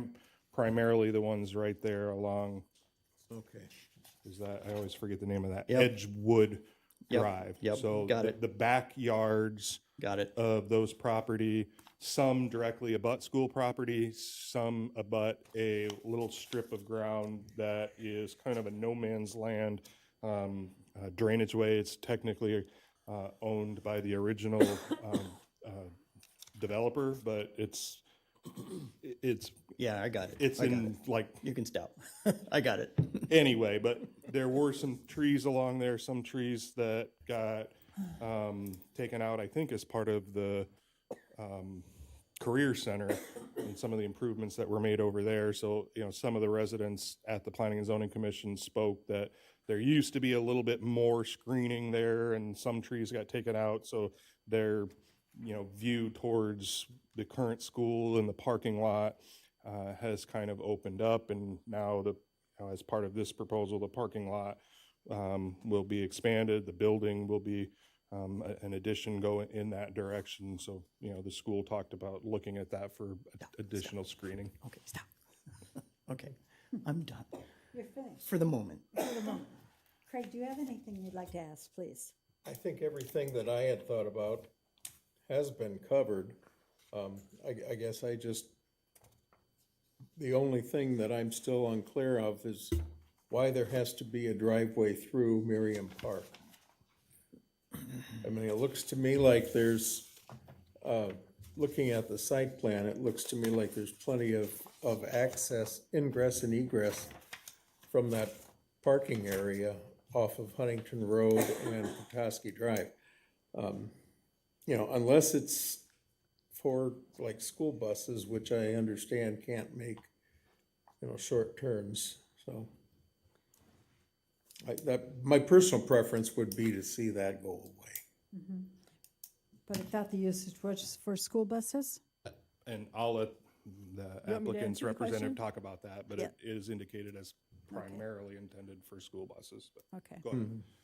The planning of the site was really developed with the idea that students stay on the east side of the property, and buses and staff and service vehicles stay on the west side of the property because in school planning, it's a really good goal to keep kids away from buses and other things. That's part of why the drive to Sager was proposed, so that we could definitely have a path that kept the buses on the west and the students and cars on the east. Okay, In addition to that, as the athletic fields develop behind what are currently the tennis courts and Memorial Stadium, there will be some additional athletic fields back there. It seemed like it would probably be a good idea to have another pathway for either support vehicles for recreational events, just a pathway to get to those fields for people who want parking a little bit closer, potentially, and just to make access be a little bit better. okay. That's you. why. Thank you. So I know the variance is really about everything else is just kind of supplemental questions. The variance is really about the closeness of the athletic addition over by Katowski. Right, it's that little corner of the building, programmatically, just, So, and I think most of my questions have been answered about this, hearing that there's still 50 feet from the corner of the building to the curb. So there's plenty of room in there for, for sidewalks, for things like that. Do you know? even a trail, it's wide enough for a trail. Yeah. So is there going to be any sort of fencing around there, some chain link or something? Just knowing that we're getting really close to the road, we're starting to crowd walkers. Honestly, it's up high, Okay. right? It's cut into the earth there because there's a big hill. So you'd have to go up a hill, actually, to get to the building at that point. So a fence isn't gonna. No, I'm thinking more of some sort of a visual barrier between road traffic who might be glancing over, thinking, boy, that building's really close, and then maybe paying less attention to pedestrians in the area, which there will be many The of. pedestrian path is down along the sidewalk, Okay. or along the driveway, the road, sorry, and the building is actually up high on the hill. Yeah, So yeah, I'm less concerned with the building. I'm more concerned with pedestrian traffic. I know, but the yeah. pedestrian, are you asking for a fence between the pedestrian and the traffic? Yeah, either if there's a fence or some sort of a visual barrier just to really distinguish, To separate whom from whom? to separate the pedestrians who will be walking north and south on the driveway, or I'm sorry, the sidewalk from the school, whether they're coming across perhaps from the resident people who might be running across Katowski over to get to school. We can look at fencing there, but I would encourage you to drive by. I did. Because I drove by today. that's fine, but the way the building gets sited, there's the hill of the site will act as a barrier just by the landscape alone, the actual physical. Well, I know we're building something new there, so the landscape might be completely different once this thing. That's why I'm asking the question. I'm talking about the perspective, the addition. So we're actually building. I know, Yep. it's very hard to explain, but I'm not sure where to put the fence, I think I'm not trying to argue with you. Sure. I'm just trying to understand. Yeah, I'm just wondering if, like I said, if there's some sort of a visual barrier, whether it's trees, whether it's a fence, whether it's something so that it stands out, because I know I know students and they don't pay all that much attention when they're driving. Well, there is a pretty good hill there, though, that I would think would be. I'm just thinking with Well, there I think being a what we're pinch wanting- point. Yeah, Yeah. so noted, right? So noted, I Thank you. understand what you're asking for. Yes. I'm not sure the solution at this time, Yeah. but we in your can gladly planning- look at Yeah, where. yeah, and I don't might make expect that you can sense. provide a solution right now, just that we can note that. Yep. So I have the privilege of serving as the Soil and Water Conservation Commissioner. I'm so interested in conservation practices, water quality, actually from your situation, like water quantity, because I drove by also and some of those streets, just looking at it, you think, there's been water here. And Where- so Specifically, down by, I went down Wren, and then there's Edgewood, backyard flooding. The point is, the weather patterns in Iowa are changing. And our structures and all that we built in the past, that era is over. And we have, in the last few years, had 4.8 inches more of rain than we've ever had before. And it's going to continue, and it's fierce rainfall. And so we've got to build our structures to protect our land. And when you talk about cliffs and high things, erosion comes to mind. And so are you considering conservation practices, maybe permeable paver driveways, lots of trees, landscaping, to hang on to that water that is coming, just as sure as tomorrow is coming? Well, won't they have to put in a holding pond? Yeah, you know, and how many of those were overtopped just this last storm? No. A lot. Oh, really? We've had, last year we had 80 major events that we had to deal with from a conservation. This year in August, we've had, up to August, we've had 40. So it's coming and coming. And the retention, I don't know when they updated the stormwater guidelines, not as frequently as needed given the changes that are happening in our weathers. I'm just saying it would be really cool to have some of the conservation practices that Cedar Falls High School did in your plan, because that is being forward-looking and actually for protection of the property. And plus, it's beautiful. I can tell you that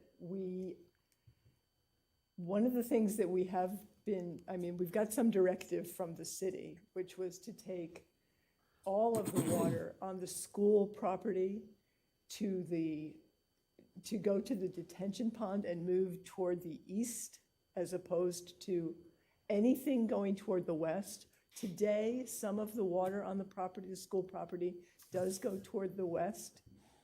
Brian, I know, lives back there, and we've talked about this. But the current civil plan takes all of the water and moves it to the east in an attempt to reduce the load on the properties on Edgewood. So we are looking at kind of a mechanical method to bring that water in the right direction away from that neighborhood. And that increased amount of water that moves toward the east is accounted for in the large detention pond that's at the southeast corner of the site. Now, I can't answer for you whether or not that is sized for a climate-driven change in the quantities of water, but I can ask that question. The other thing is that there's a potential to build some, we could look at permeable paving. The school district hasn't done that much of it, but we can look at that. Or rain gardens coming off of the downspouts. So there is the potential too to build some sort of rain garden kind of collection thing to slow water down. We've talked about some of those things. We just need to evaluate where they make sense and whether or not they really provide any sort of adequate management of water on the site. Where does the water go that's pushed to the east? Well, it sits in that detention pond, and then it's let out of that detention pond at a particular rate that then goes down into the waterway that is across Katoski and to that southeast corner of the property the school district owns across the street. And then it goes down through a culvert, and honestly don't know quite where it goes from there. Called the Cedar River. I mean, ultimately, it gets caught by the levee River, yeah. that's down there and moved down into the greenway. And that keeps it from going further east? Beyond that, I don't know. Well, it should, Jamie?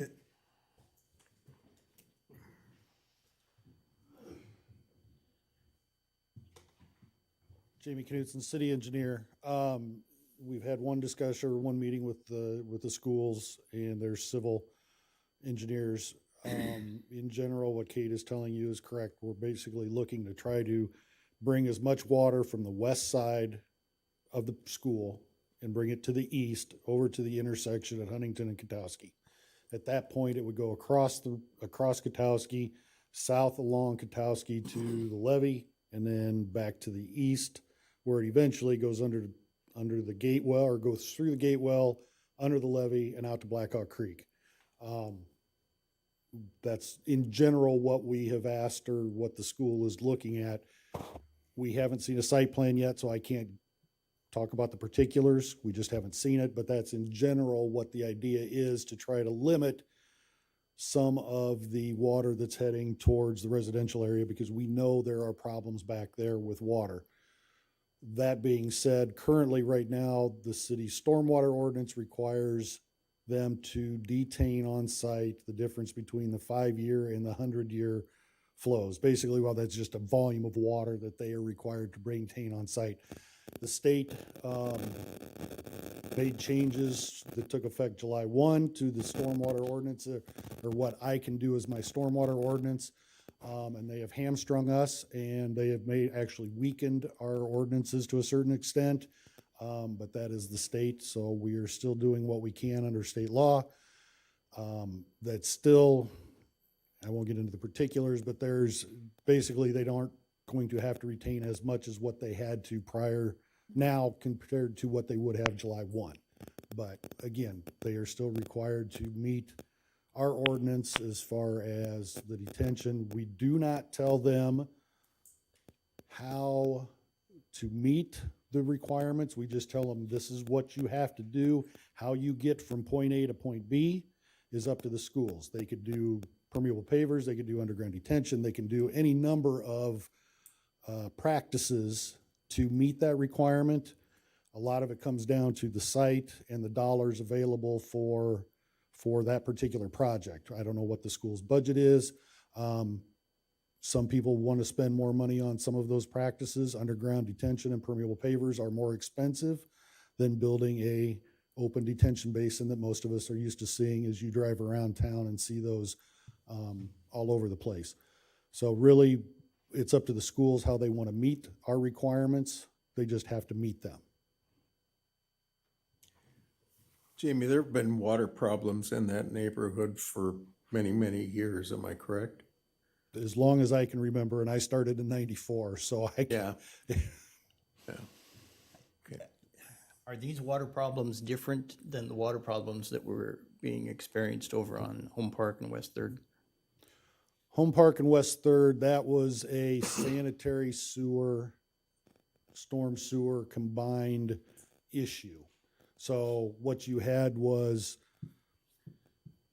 storm sewer getting into the sanitary, and that was causing backups and things like that. So that's some of the things, that's a different type of problem over there than what we have here. Here, when the neighborhood, the residential went in back in the day, and that was the 70s, somewhere in there, I'm guessing, there was no stormwater detention. It basically, even today, with Highway 63 through downtown that the DOT just rebuilt, they build their storm sewers to a 10-year storm, which is a lot less than 100, as we all can guess. There's only a finite amount of money that anybody has to build their storm sewer systems, and at the time, the storm sewer was built probably to meet a 10-year storm. And as Jerry has mentioned, we're seeing different types of storms. And again, to go back and retrofit some of these things is it's very difficult, it's very expensive. We know there's a problem, but working with the schools to help eliminate, or I shouldn't say eliminate, but move some of that water from going over there to a different direction will help that neighborhood. Now, don't get me wrong, all the water that goes through their neighborhood now eventually ends up in the exact same spot where the water is going to end up with them moving this. It all ends up at that same spot going over to the levee and out through the levee to Blackhawk Creek. So the water is still making its way there. It's just we're short-circuiting it a little bit, if that makes sense. So yeah, it's one of those that we know there's problems. We're doing what we can to try to help with the limited resources that we have. So, quick question, Jamie. This will not exacerbate the water problem that already exists for the homeowners? I don't want to, I can't answer that until I see the site plan. Okay. And again, even if, Well, as we all know, and I'll say it this way, as we all know, even if they have the pavement sloped and storm sewers to carry the water away from the west, from the residential, you could have large storms that overwhelm the system, and an overflow could end up going towards the neighborhood. I've been doing this long enough to know to never say never. Mother Nature's gonna do what she wants, no matter what we try to do to her. So the intent is to try to minimize the impact to the residential to the west. Will we ever eliminate it entirely? No, because that drainage way that comes down through them, where they are at the bottom of the hill, goes clear up north of Green Hill and north of Tunis, all the way up to University Avenue. So it's a big watershed that comes through there. Well, I'm talking also about the properties to the east, along Huntington Road, Downing. There are other issues on Huntington Road, and there are some things that need to be done over there with the storm sewer in that area, but that's a longer term thing. And yeah, there's issues all over the place. Yeah, well, I know you've had pumps sitting Yes. during storms, pumping water out, so, Yep. okay. Thank you. We're lucky to have you. You're lucky I stayed this long. Yeah, well, there's that too. All right, other questions? Real quickly, Kate, during the PP&Z meeting on the 13th, you were present, as were some of these folks that are in the audience right now. Yep, I'm getting to know them all. And there was a great deal of discussion about a barrier on the west side of the school property to act as a buffer or screen or whatever. And you commented that, yeah, you would certainly look at that to see what code says. I'm not sure how tall that would make this barrier. Staff, do you have any idea?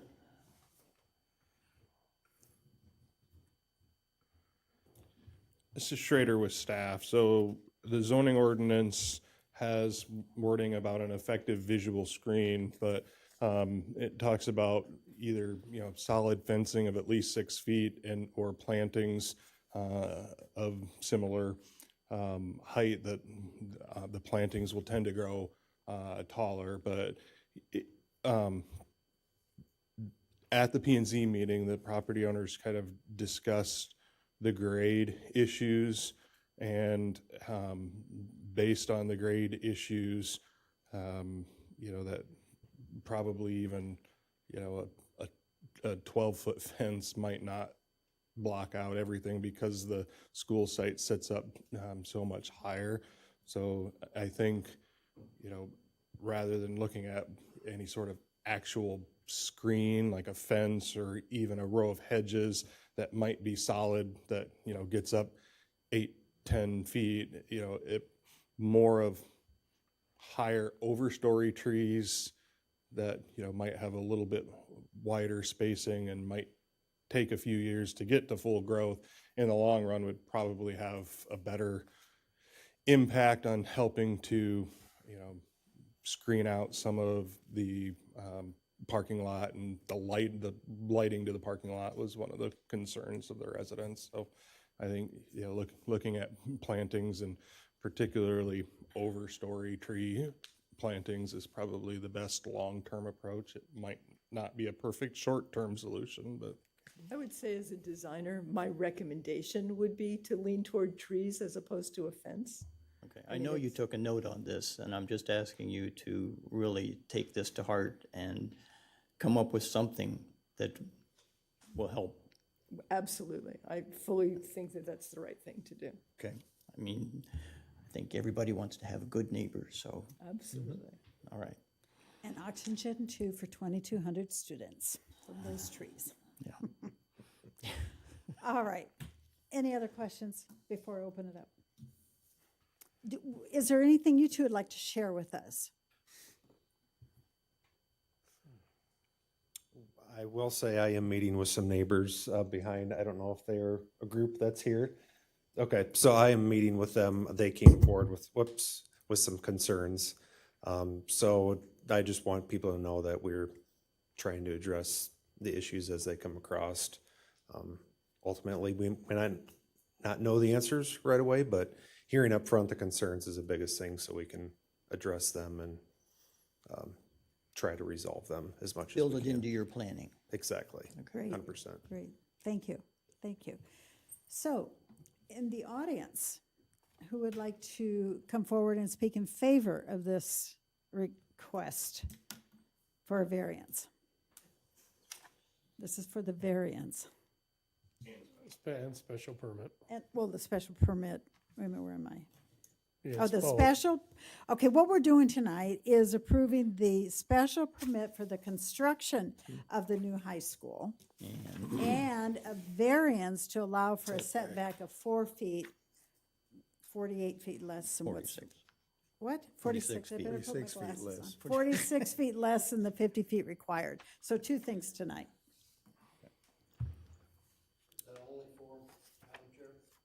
Say again? Hello there. For or against? Well, I said four first. Okay, against, come forward. Yes, thank you. State your name and your address, please. Yep, my name is Carrie Lewis, 1207 Edgewood Drive, Waterloo. My husband and I attended the planning and zoning meeting on August 13th to voice our concerns about the negative impacts of the new high school project on our neighborhood.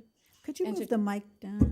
Thank you. And to try to get some answers to questions that we've had since hearing about the project. Unfortunately, we, along with many of our neighbors, have been unsuccessful in getting any clear answers from anyone with the school board, Envision Architecture, and in some cases, the city.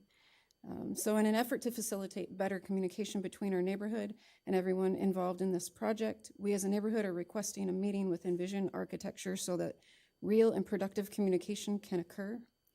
We should not have to rely on bits and pieces of information being delivered to us in whispered conversations during commission meetings or in passing in hallways. We as a neighborhood deserve much more respect than we have been shown up to this point in the process. Envision Architecture has done what they are legally required to do and notified everyone within 250 feet of the project, but this project will have a wider reaching impact on all of the homes in our neighborhood. It will have a negative impact on the amount of traffic in and around our neighborhood. It will have a negative impact on the safety of our neighborhood. It will have a negative impact on the privacy for the properties on Edgewood Drive that sit at a lower elevation than the school parking lot on the west side of the building. A fence and tree line are needed along the west side of the school property to ensure protection not only from the vehicles, but from light and noise pollution. Currently, there is nothing stopping someone from parking in that lot for hours at a time and looking into our yards and homes. Many of us on Edgewood Drive have experienced theft from our garages and vandalism to our properties. At night, we have no way to block the bright lights from both the parking lot and the garage bays at the Career Center, which are kept on all night. I was told before the Career Center was built that the lighting would not affect our properties because it was a special type of light that was directed down at the parking lot, which is great and probably works when the adjacent properties are at the same elevation, but they are not. The properties on Edgewood Drive sit significantly lower than the school's property. If you stand in our backyards at night, you look directly up into the parking lot lighting. It may seem like an extreme point of view to someone living outside of our neighborhood, but I encourage you to speak to anyone that lives in our neighborhood about any of these issues. We've heard many stories similar to our own. We had our bicycles stolen out of our garage by students a few years ago, as did others on Edgewood Drive, and in response to that event, we installed security cameras and an 8-foot privacy fence. We are not allowed to do anything else other than what we have already done that would protect our property or provide us any privacy. The proposed road going 20 feet behind our house and through the middle of Miriam Park has the potential to be not only a safety concern, but will also add to the noise and air pollution in our neighborhood. Section 4-5-3 of Chapter 5 of the City of Waterloo Noise Ordinance states that noise levels in a residential area during the day are to be less than 80 decibels from 7 a.m. to 11 p.m., and at night they are to be less than 55 decibels from 11 p.m. to 7 a.m. Can anyone involved in this project ensure that the noise ordinance will be followed? The proposed road will be 20 feet from our backyards. I'm not an expert on sound, but I'm fairly certain that school buses and city buses are louder than 80 decibels, whether they're moving or idling. You cannot just ignore that issue. We have also been told by several neighbors that the land for Miriam Park was donated to the city under conditions that it was to only be used as green space or park, and no buildings, roads, or parking lots were to be put there. I would just like to know what the original agreement said. This project is also has the potential to have a negative impact during heavy rainstorms and future rainy seasons. We've been in a severe drought for the last 2 to 3 years. 10 inches of rain we received in May of this year brought us out of that drought, but I'm concerned that the designs are not taking recent conditions into account. The property at the end of Edgewood Drive has a history of flooding and becoming exactly what it is supposed to be, a rainwater detention pond. If development happens on that land, even putting a road through to the northeast, the properties on Edgewood Drive will see property damage. With the current school, we already deal with drivers using our neighborhood as a shortcut from Huntington Road to Green Hill Road. Ask anyone that lives on Fleur Drive how fast people go and if they think that will improve with the addition of not only a projected number of over 2,000 new drivers, but the new subdivision to the west of our neighborhood. Has a traffic study been completed yet? Does it account for the increase in traffic from the new subdivision and that Green Hill Road has been under construction for most of the last few years? Even if a regular school day is only predicted to be busy for a few hours in the morning and afternoon, what will happen during football games and other school events? Is there really enough parking for the larger events? Has Envision Architecture designed the stormwater plan yet? Every time I ask for information about how water is to be handled on the property, I get evasive answers. I've asked politely many, many times for their solutions to this issue with no clear response. We as a neighborhood are not only thinking of the next 5 to 10 years, we are thinking about how this project will affect our properties long term. Many of us have experienced frustration with the lack of communication with the neighborhood.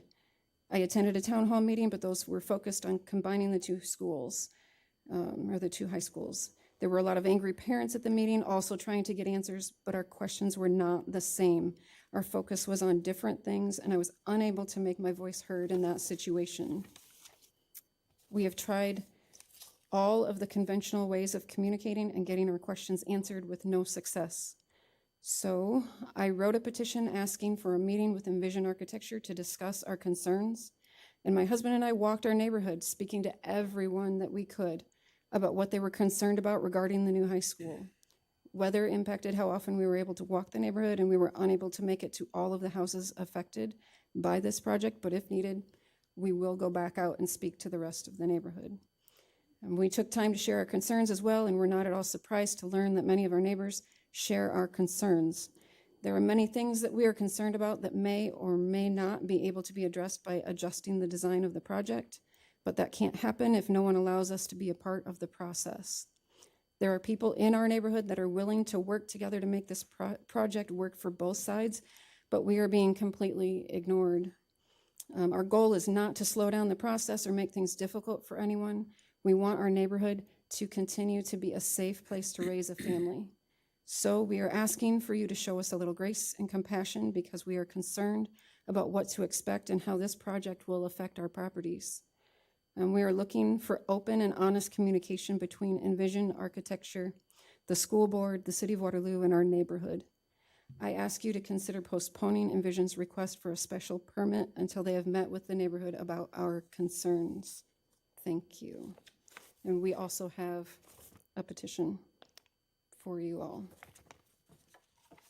Thank you for your words. And Lexi, could you get that petition from her? Thank you.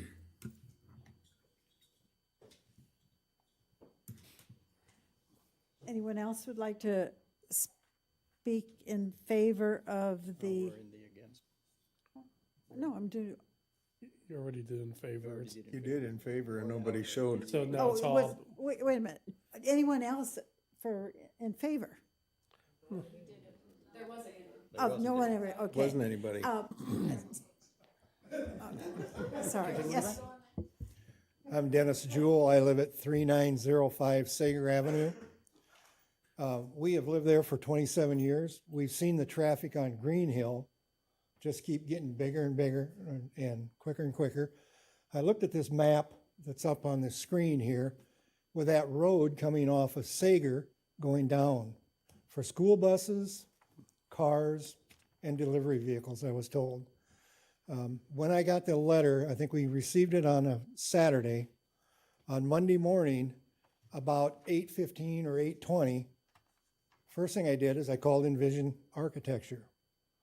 And I asked to speak to someone about this plan. As of today, I have never gotten a call back.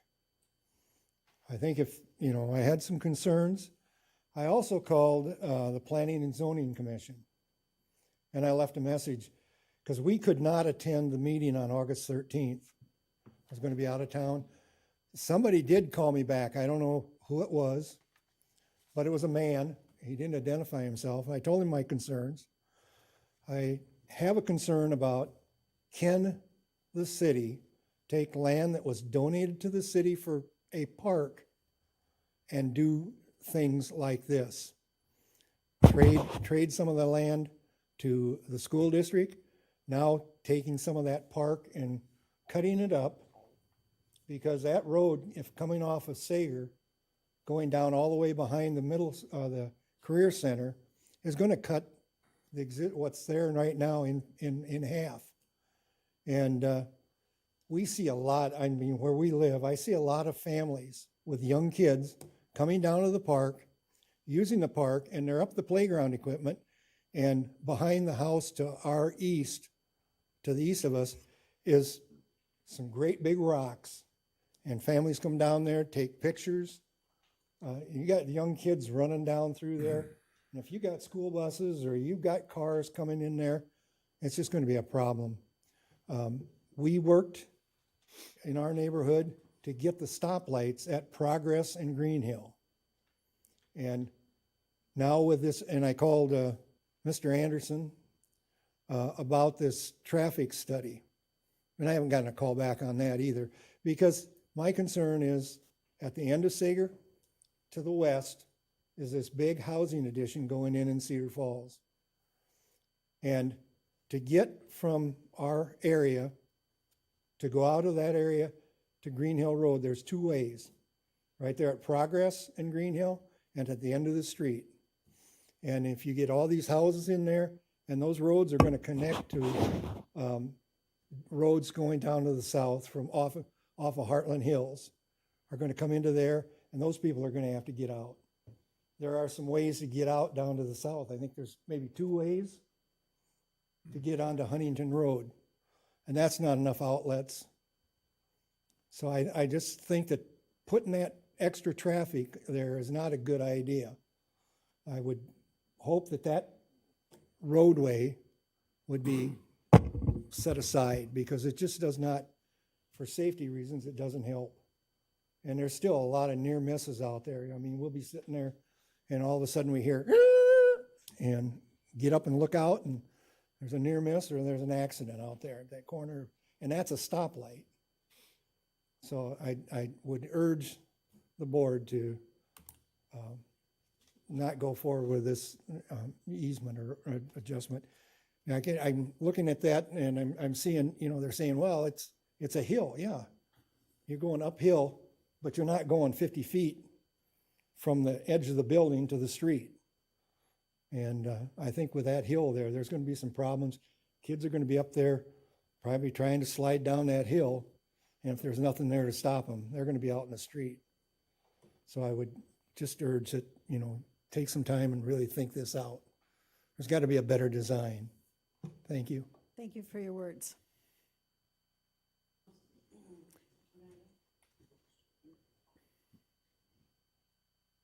Forrest, you want to?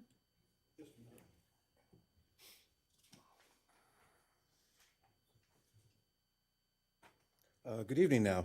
Todd Obadal, 124 Amity Drive. I'm here to speak in opposition to this.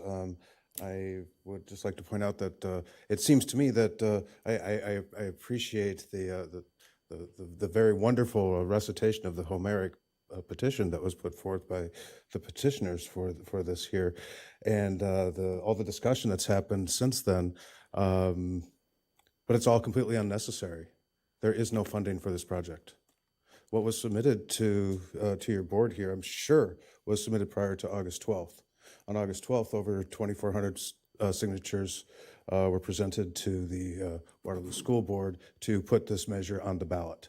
In this past year, the Waterloo School District, the school board, has been telling the public that they're just going to do this project. They don't need public approval. Well, they're going to have to get public approval. This is going to have to be voted on in November before any of this happens. And I'm a little disappointed that the school board, that the school district kept this on the agenda, that we're here taking up more time for something that may not even take place.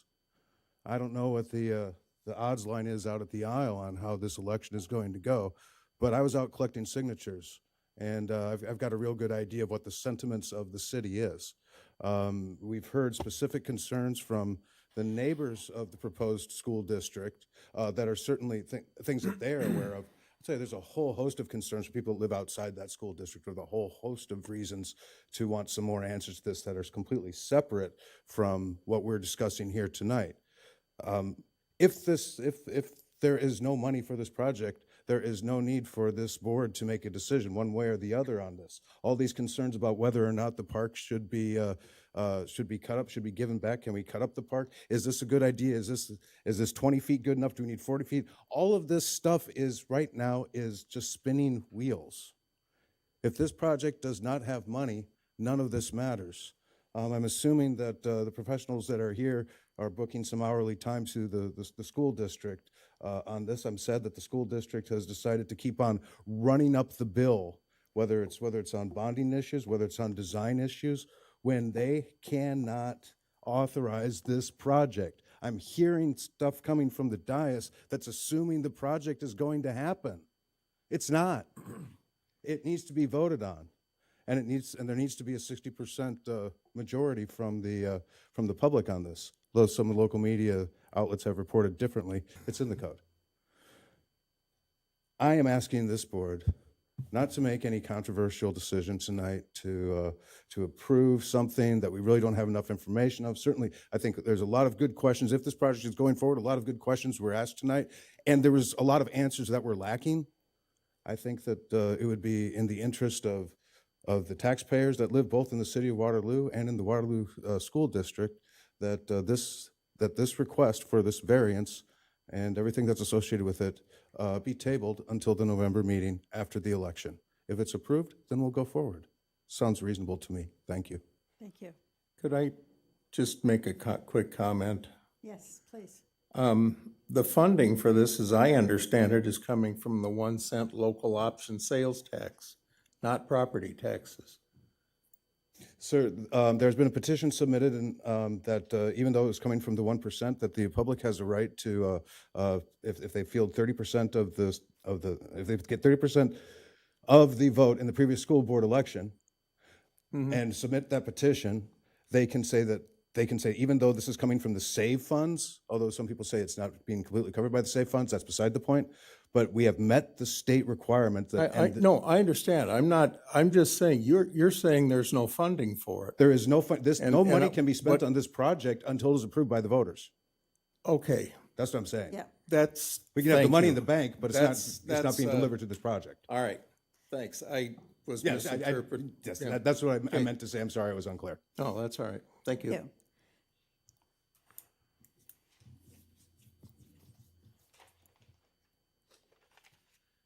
Forrest Dillevue, 1725 Huntington Road, east of the high school. When they talked about the water, moving it from the west to the east, the question was asked by the chair, is there problems on the east? There are problems on the east. Huntington Road, Wren Road, Garden Avenue. Wren and Garden goes underwater. It backs up from the Wren and Garden intersection down Garden about a city block during a heavy rain. And as the chair mentioned, we are getting more and more of those. All of this water, as Mr. Knutson mentioned, is going to end up the same place, on the dry side of a flood control levee that has no way at the present time of getting over the levee. So it's like being in a bathtub up to your chin, I'll say in soapy water, and everybody's saying, don't make a wave, because that's where we're at on the east side. And contamination. There's a waterway in this piece on Huntington that the school board bought. It's green today, very green, and full of mosquitoes probably. And that polluted water is going to be going to our creek and into our river. And that waterway in that property is the watershed, as Jamie mentioned, everything from University Avenue south to the Black Hawk Creek. That field there that they want to develop into sports complexes and a bean field has been used, probably not correctly, as a holding pond. When we get these heavy rains, that's a holding pond. It's full. There's a cement bottom waterway in there that has only recently been cleaned. It gets mud and muck in it 2 to 3 foot deep. You know, and as far as this variance, letting them move, I don't know where the building was. The building used to be going to be on the west side, on the southwest side of the property. Now you're wanting to move it 4 feet. It appears to me like you're moving it 4 feet from Katowski. If that's true, then all that watershed is going into that Katowski ditch, which is a above ground stormwater way on both sides of the road. There is nothing that goes in culverts that stays there. It just goes into the ditch. Our ditch is our stormwater. I've had water in my basement as deep as 16 inches during heavy rains. And we, in that part of town, are the only ones in the entire city that has been forced to put in sump pumps. Every one of us has a sump pump in that area because it is that wet. Now, if they are allowed to dump water, I know the federal regulation, hold it in a pond and then wait and pull the plug later. When you pull the plug, it still goes the same place. If the creek is up and those gate wells are closed on the levee, it can't get out. We're in the pond, always in the pond. And those houses on Garden, Wren, our first subject, and Huntington, I don't know. It's just not a good situation, and I don't know how to solve it. But don't let them build a building 4 feet from the property line. Thank you. Thank you. Who else would like to speak?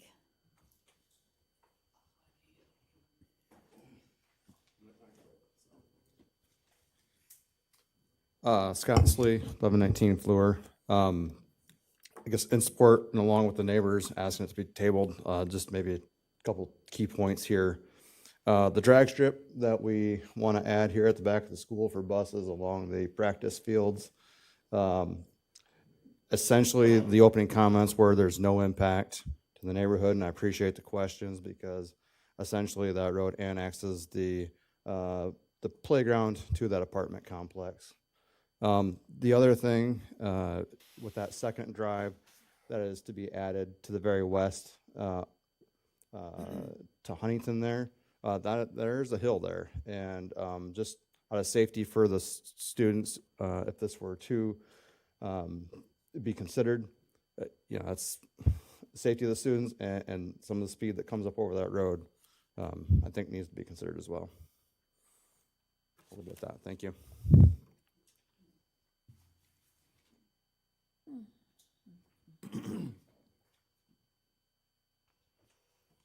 Lori Wright, 4009 Mark Drive, Waterloo.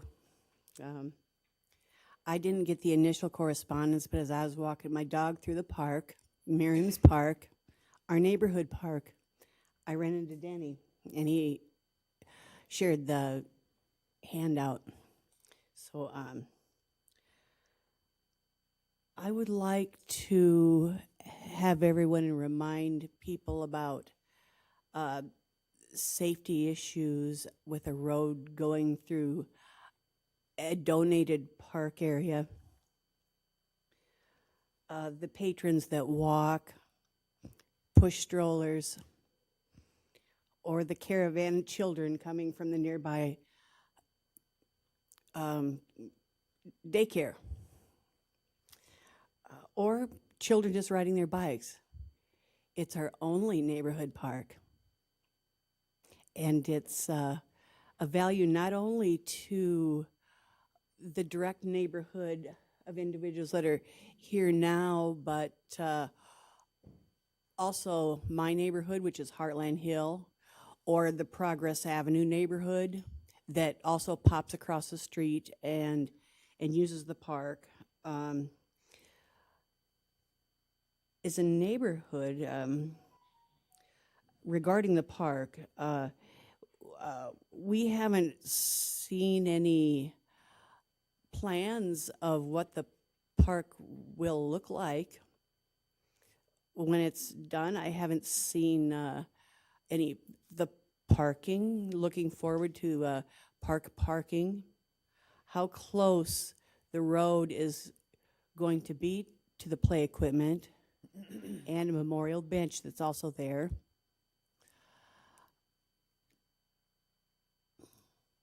And we would just like to make sure that that park retains its integrity aesthetically, and it remains approachable and safe. Again, strollers, bikes, it's our only neighborhood park. And the road, I agree with what Craig said about, it looks to me like they have sufficient entries and entrances as it is, without like impeding on our only neighborhood park. And like the other gentleman said, there's nothing carved in stone yet after the vote, but certainly down the road, that high school is going to want to use their land. They have some nice land back there, and I'm glad they found, something to put there besides that old broken up tennis court. But so I would have to ask at this point, until more questions have been answered, to postpone the decision on the adjustment. Thank you. Thank you.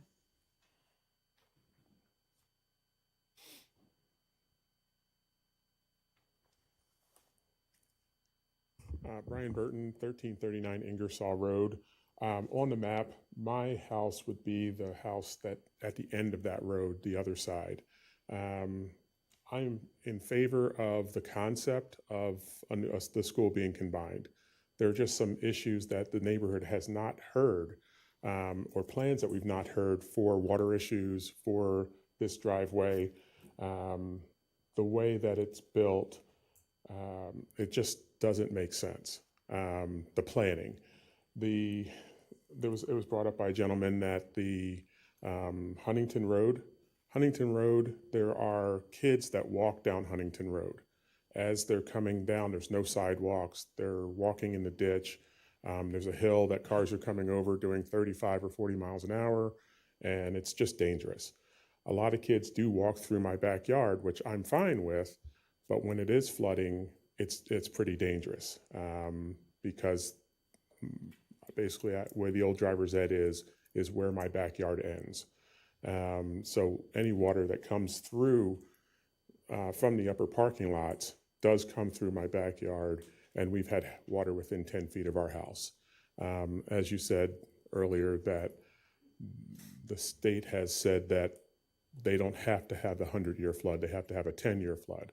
Well, I've lived there 24 years, and we've had a couple 100-year floods in those 20 years.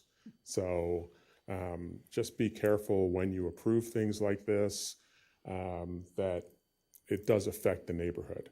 There was a question earlier from one of you about a fence on Katoski. I think it was you, this gentleman that asked that.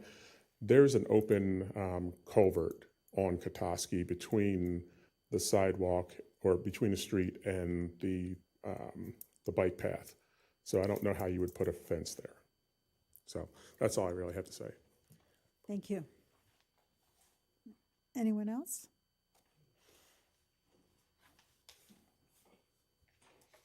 Yes, my name is James Lewis. I live at 1207 Edgewood Drive.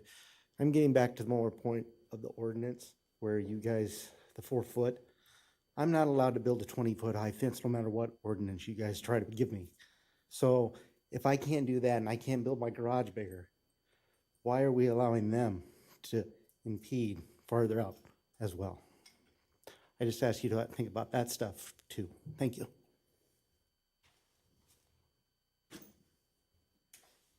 Yes, please.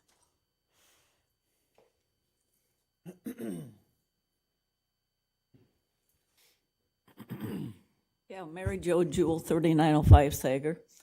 About the park, no matter what they would do if they put that road through there, they said they'd put up barriers or whatnot.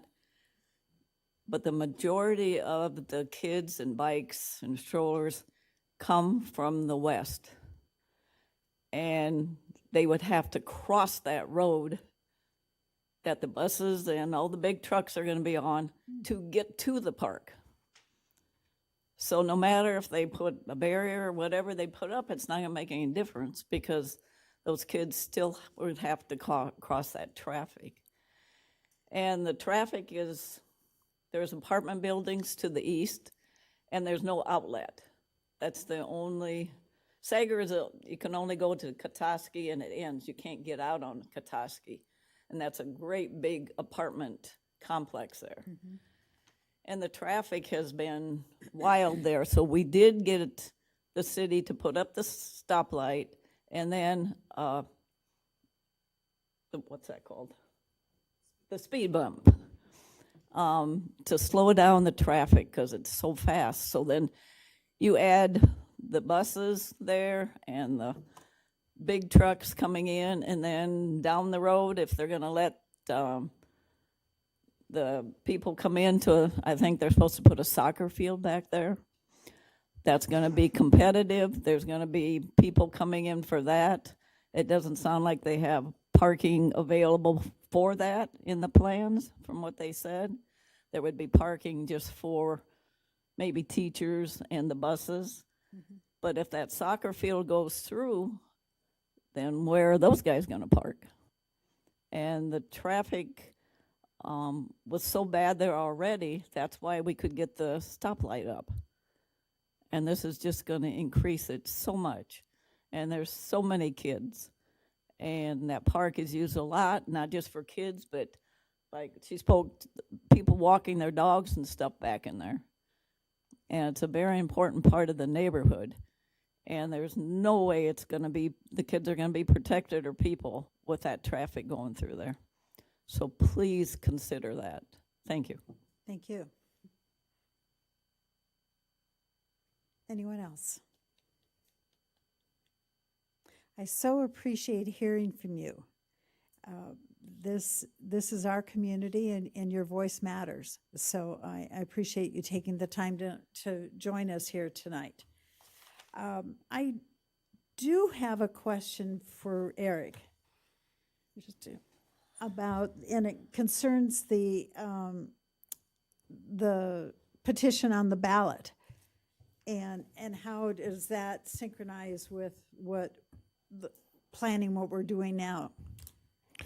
This is Schrader with staff, and the school representatives may be better to speak to this, but as I understand it, the ballot is for the proposal to bond, to take the local option money and basically bond to advance it. If they don't bond it, they could still use the local option money. It's just obviously that affects the timeline on when funding would be available to move forward with the project. But funding for the project is not something that we require to be in place for someone to request for special permit, and that's very typical that the funding mechanism isn't finalized when someone's going through a special permit process. We had another one on the agenda earlier this evening that that's a big issue yet, is finalizing funding. Sure. Okay. Thank you. Zach. Yep, I was just going to say Eric did a good job of explaining that. So yeah, the November 5th is to vote to issue the bonds. It obviously isn't to vote for the high school itself. So it's using the the SAVE funds that would basically pay for this, but we need to have the vote November 5th to decide if we can use those funds. And it does need to be 50% to one person to pass. So is it fair to say the decision has been made to combine and build a new high school? And the question on the ballot is how to pay for it? Yes, exactly. Yep. So November 5th comes and it votes a no, then that halts the project. And then we need to basically reconvene at that point. We haven't talked about what that looks like internally yet, but that's where we're at. Okay, thank you. Yep. Are there plans for the school system to do a full court press on PR promoting this? So yes, so we've, I haven't been a part of those communication meetings yet, but our plan is to get somebody involved kind of in the marketing phase to basically get the true information out so everyone knows kind of the road that we're heading with this project, and that hopefully answers a lot of unknown questions that maybe the community feels like they haven't heard. Can I just Yep. add? So we want to answer all of the community's questions, and I welcome sitting down with anyone from the community that wants to have answers given to them. Zach said that you have a meeting set up. We're glad to be there. I personally have not been asked to meet with anyone in particular from the community. I haven't had a direct communication, but I do want everyone to understand that as you know, we're not done designing this thing. We're in the process. We're trying to move forward the things that push maybe a couple of boundaries with what, like, the variance is really about, whether or not we have to redesign the box that impinges on that setback. If we know that sooner, we can do the changes on a timeline that makes sense for the school district. And, it's important to recognize that these things move at a pace that is driven by the voting cycle, that's driven by the funding cycle for the school district, that's driven by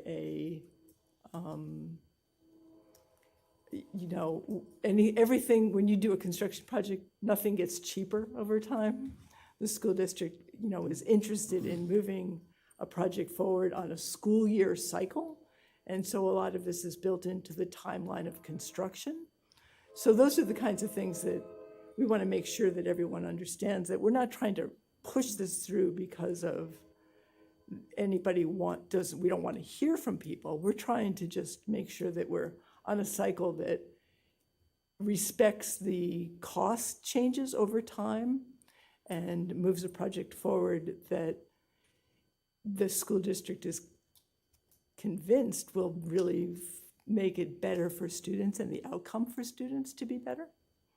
So we're glad to sit down and meet with anybody from the community. I'm glad to do that, and I kind of don't understand. I haven't seen a specific request. Okay. Kate, are you the lead on this through Envision Architect? Am I what? The lead? Yes. So if somebody calls Envision Architect and wants to set up a meeting or talk or whatever, who are they talking to? They should call me, absolutely. And then you and Zach could do a joint meeting with the neighborhood, the people who choose to come forward and ask questions. And I understand there's a lot of unknowns. You're beginning. There are absolutely, I can't give you 100% set of documents that show you exactly how the water will work on this site. But you're more aware now because you've talked to the neighbors about the flooding issues in certain neighborhoods. None of this is new. We've heard this and we're trying to design to those things. Excellent. I can't give you a set of documents that shows the final design because the process is that the design isn't done until January. On your schedule, on the project management schedule, yes. Okay. But neither one of you have any problem meeting with all of these people? Absolutely not. Nope. All of these people. And then some, yeah, that's good. Well, that's good to hear, because I think citizens in Waterloo like to participate in a community decision as much as they can. I mean, And there's a lot of misunderstanding about what that process is. Sure. I mean, I'm glad to meet with anyone, and I encourage you to look up my contact information on the Envision website. I'm May I easy make to a find. suggestion? Mhm. Carrie, call Kate. Set it up. Yeah, I did try to contact you through the website, through your contact info, and it did not. Well, if you try and go through the contact Envision architecture, you're going to go to like a clearinghouse of information. Oh, say, you know what, Kate? Give her your number. I will. I'll just give you. No, let's just deal with it. Okay. Everyone's had a chance to speak once. Well, I have a question on what Zach just said about the vote. Mhm. As I understand, I don't live in the Waterloo School District. We're in Cedar Falls. We're in Cedar Falls. But as I understand it, the people of Waterloo that circulated the petition want to vote on the merger, not how to fund it. And just sitting here, if I was in there, I'd be at the superintendent's door, knocking his door down, because as I understood the petition, they want to vote on whether they merge the two high schools. I haven't seen the language. It looks to me like the school district's doing another end around like they did with their first funding on the 1%. They were gonna do this so they didn't have to put this to a vote. Yeah. And now they gotta put it to a vote, but they're not putting the issue that the people want to the vote. They're putting it on whether they can sell bonds. Okay. Go ahead with the funding. I haven't seen the language that will appear on the ballot. I haven't actually, I'm not conversant as to what that petition said, what they were asking for. And I think that's a Waterloo School Board conversation. Do you, are you? I would agree. That's something we need to get that out clearly to the community. So that's one item that I did write down. Yeah, what is the language that will be on the ballot, and then if there's any explanation needed? And if it is about the merger versus the funding, that's a big Correct. chasm. It is. That's a big difference. So the November 5th is to vote to release the bond. So I'm not sure what the part is emerging, with that aspect, but the November 5th, like I said, is to issue the bonds, whether that passes or fails. But I will write a note down to definitely circle Appreciate back it. with some folks. Okay. Yep. I'd just like to comment that I would hope everybody, and I understand, if I lived in your neighborhood, I know I'd have some concerns as well. I just hope everybody gets the facts straight, because I'm hearing a lot of hearsay that isn't necessarily There were true. some things, I know, I mean, we've been speaking about this for a while. Do we know, are there covenants and restrictions on whether or not, if that land was given on Sager with those restrictions that would attach for a lifetime on the deed, that if this was given, is that, oh good, we got an answer?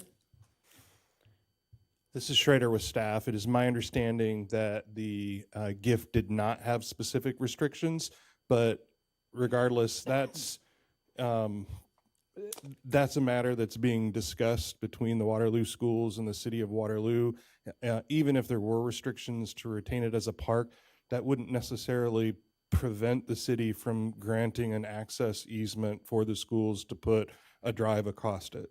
So, I mean, the details of that have not been finalized, Okay. but it would be within the purview of the city of Waterloo, if they so choose, through an agreement with the schools, to provide access to the schools. All right, we are ready. To what? Yeah, to what? The matter before us is to decide to issue a special permit for the construction of the new high school and to allow a variance for a setback. And if the special permit is issued, then it's not dependent on whether the school will be constructed or not. It's for planning purposes? Correct. Okay, so they have it and they don't necessarily need to use it or can't Right, use it based exactly. on future things. Okay. Yep. But without it, it's difficult to plan going forward. Correct. Okay. And the variance is something they've identified in the design that would be needed. And then if they find later that something else has to change, that's fine. They can Yeah. use it or not. Correct. Okay. What else? Although I was going to say, I mean, even they make the footprint smaller with a 50-foot setback from the property line, they'll still need some type of variance because of, I mean, there's just not that much with I mean, and like I said, I mean, there's 50 feet from the road to where the variance would happen, so. So this particular thing, if they get this variance, and then they realize that these particulars won't work, will they have to come forward for If they another get variance? if they get the variance, no. It would be that variance or less, or Okay. a lesser amount of variance. Okay. Is that clear? Yeah. Clear as mud? Just for my own clarification, we're talking 4 feet back from the right-of-way. Line. Right-of-way line, but 50 feet back from the road? Correct. Is the way it is, okay, Yeah, it's a very wide right-of-way. yeah. Yeah. Can I just also point out that we're not asking for the length of the building to have the setback? We're asking for a corner of the building to have the setback Yep. variance. Okay. All right. The chair will entertain a motion. I will make a motion that the request by Envision Architecture on behalf of Waterloo Community Schools for a special permit for the construction of a new high school and a variance to allow for a setback of 4 feet, 46 feet less than the 50 feet required along Kataski Drive for an addition to the building in the A1 Agricultural District at the current location of Central Middle School and the Waterloo Career Center at 1350 Kataski Drive be approved for the following reasons. The request would not appear to have a negative impact upon the surrounding area and would appear to be compatible with the surrounding area, and the request is in conformance with the comprehensive plan and future land use map, subject to the following conditions. The final site plan meets all applicable city codes, regulations, etc., including but not limited to parking, landscaping, stormwater detention, etc., and that traffic improvements are properly implemented as recommended by the traffic study after further review by city staff and the City of Waterloo, and Waterloo Community Schools will determine how best to fund the improvements. Have a second? Second. It's been moved and seconded. Any further discussion? All those in favor? Aye. Aye. Aye. I'm voting nay. So 3 1. aye, 1 nay. All right, motion approved. There's more to come on this.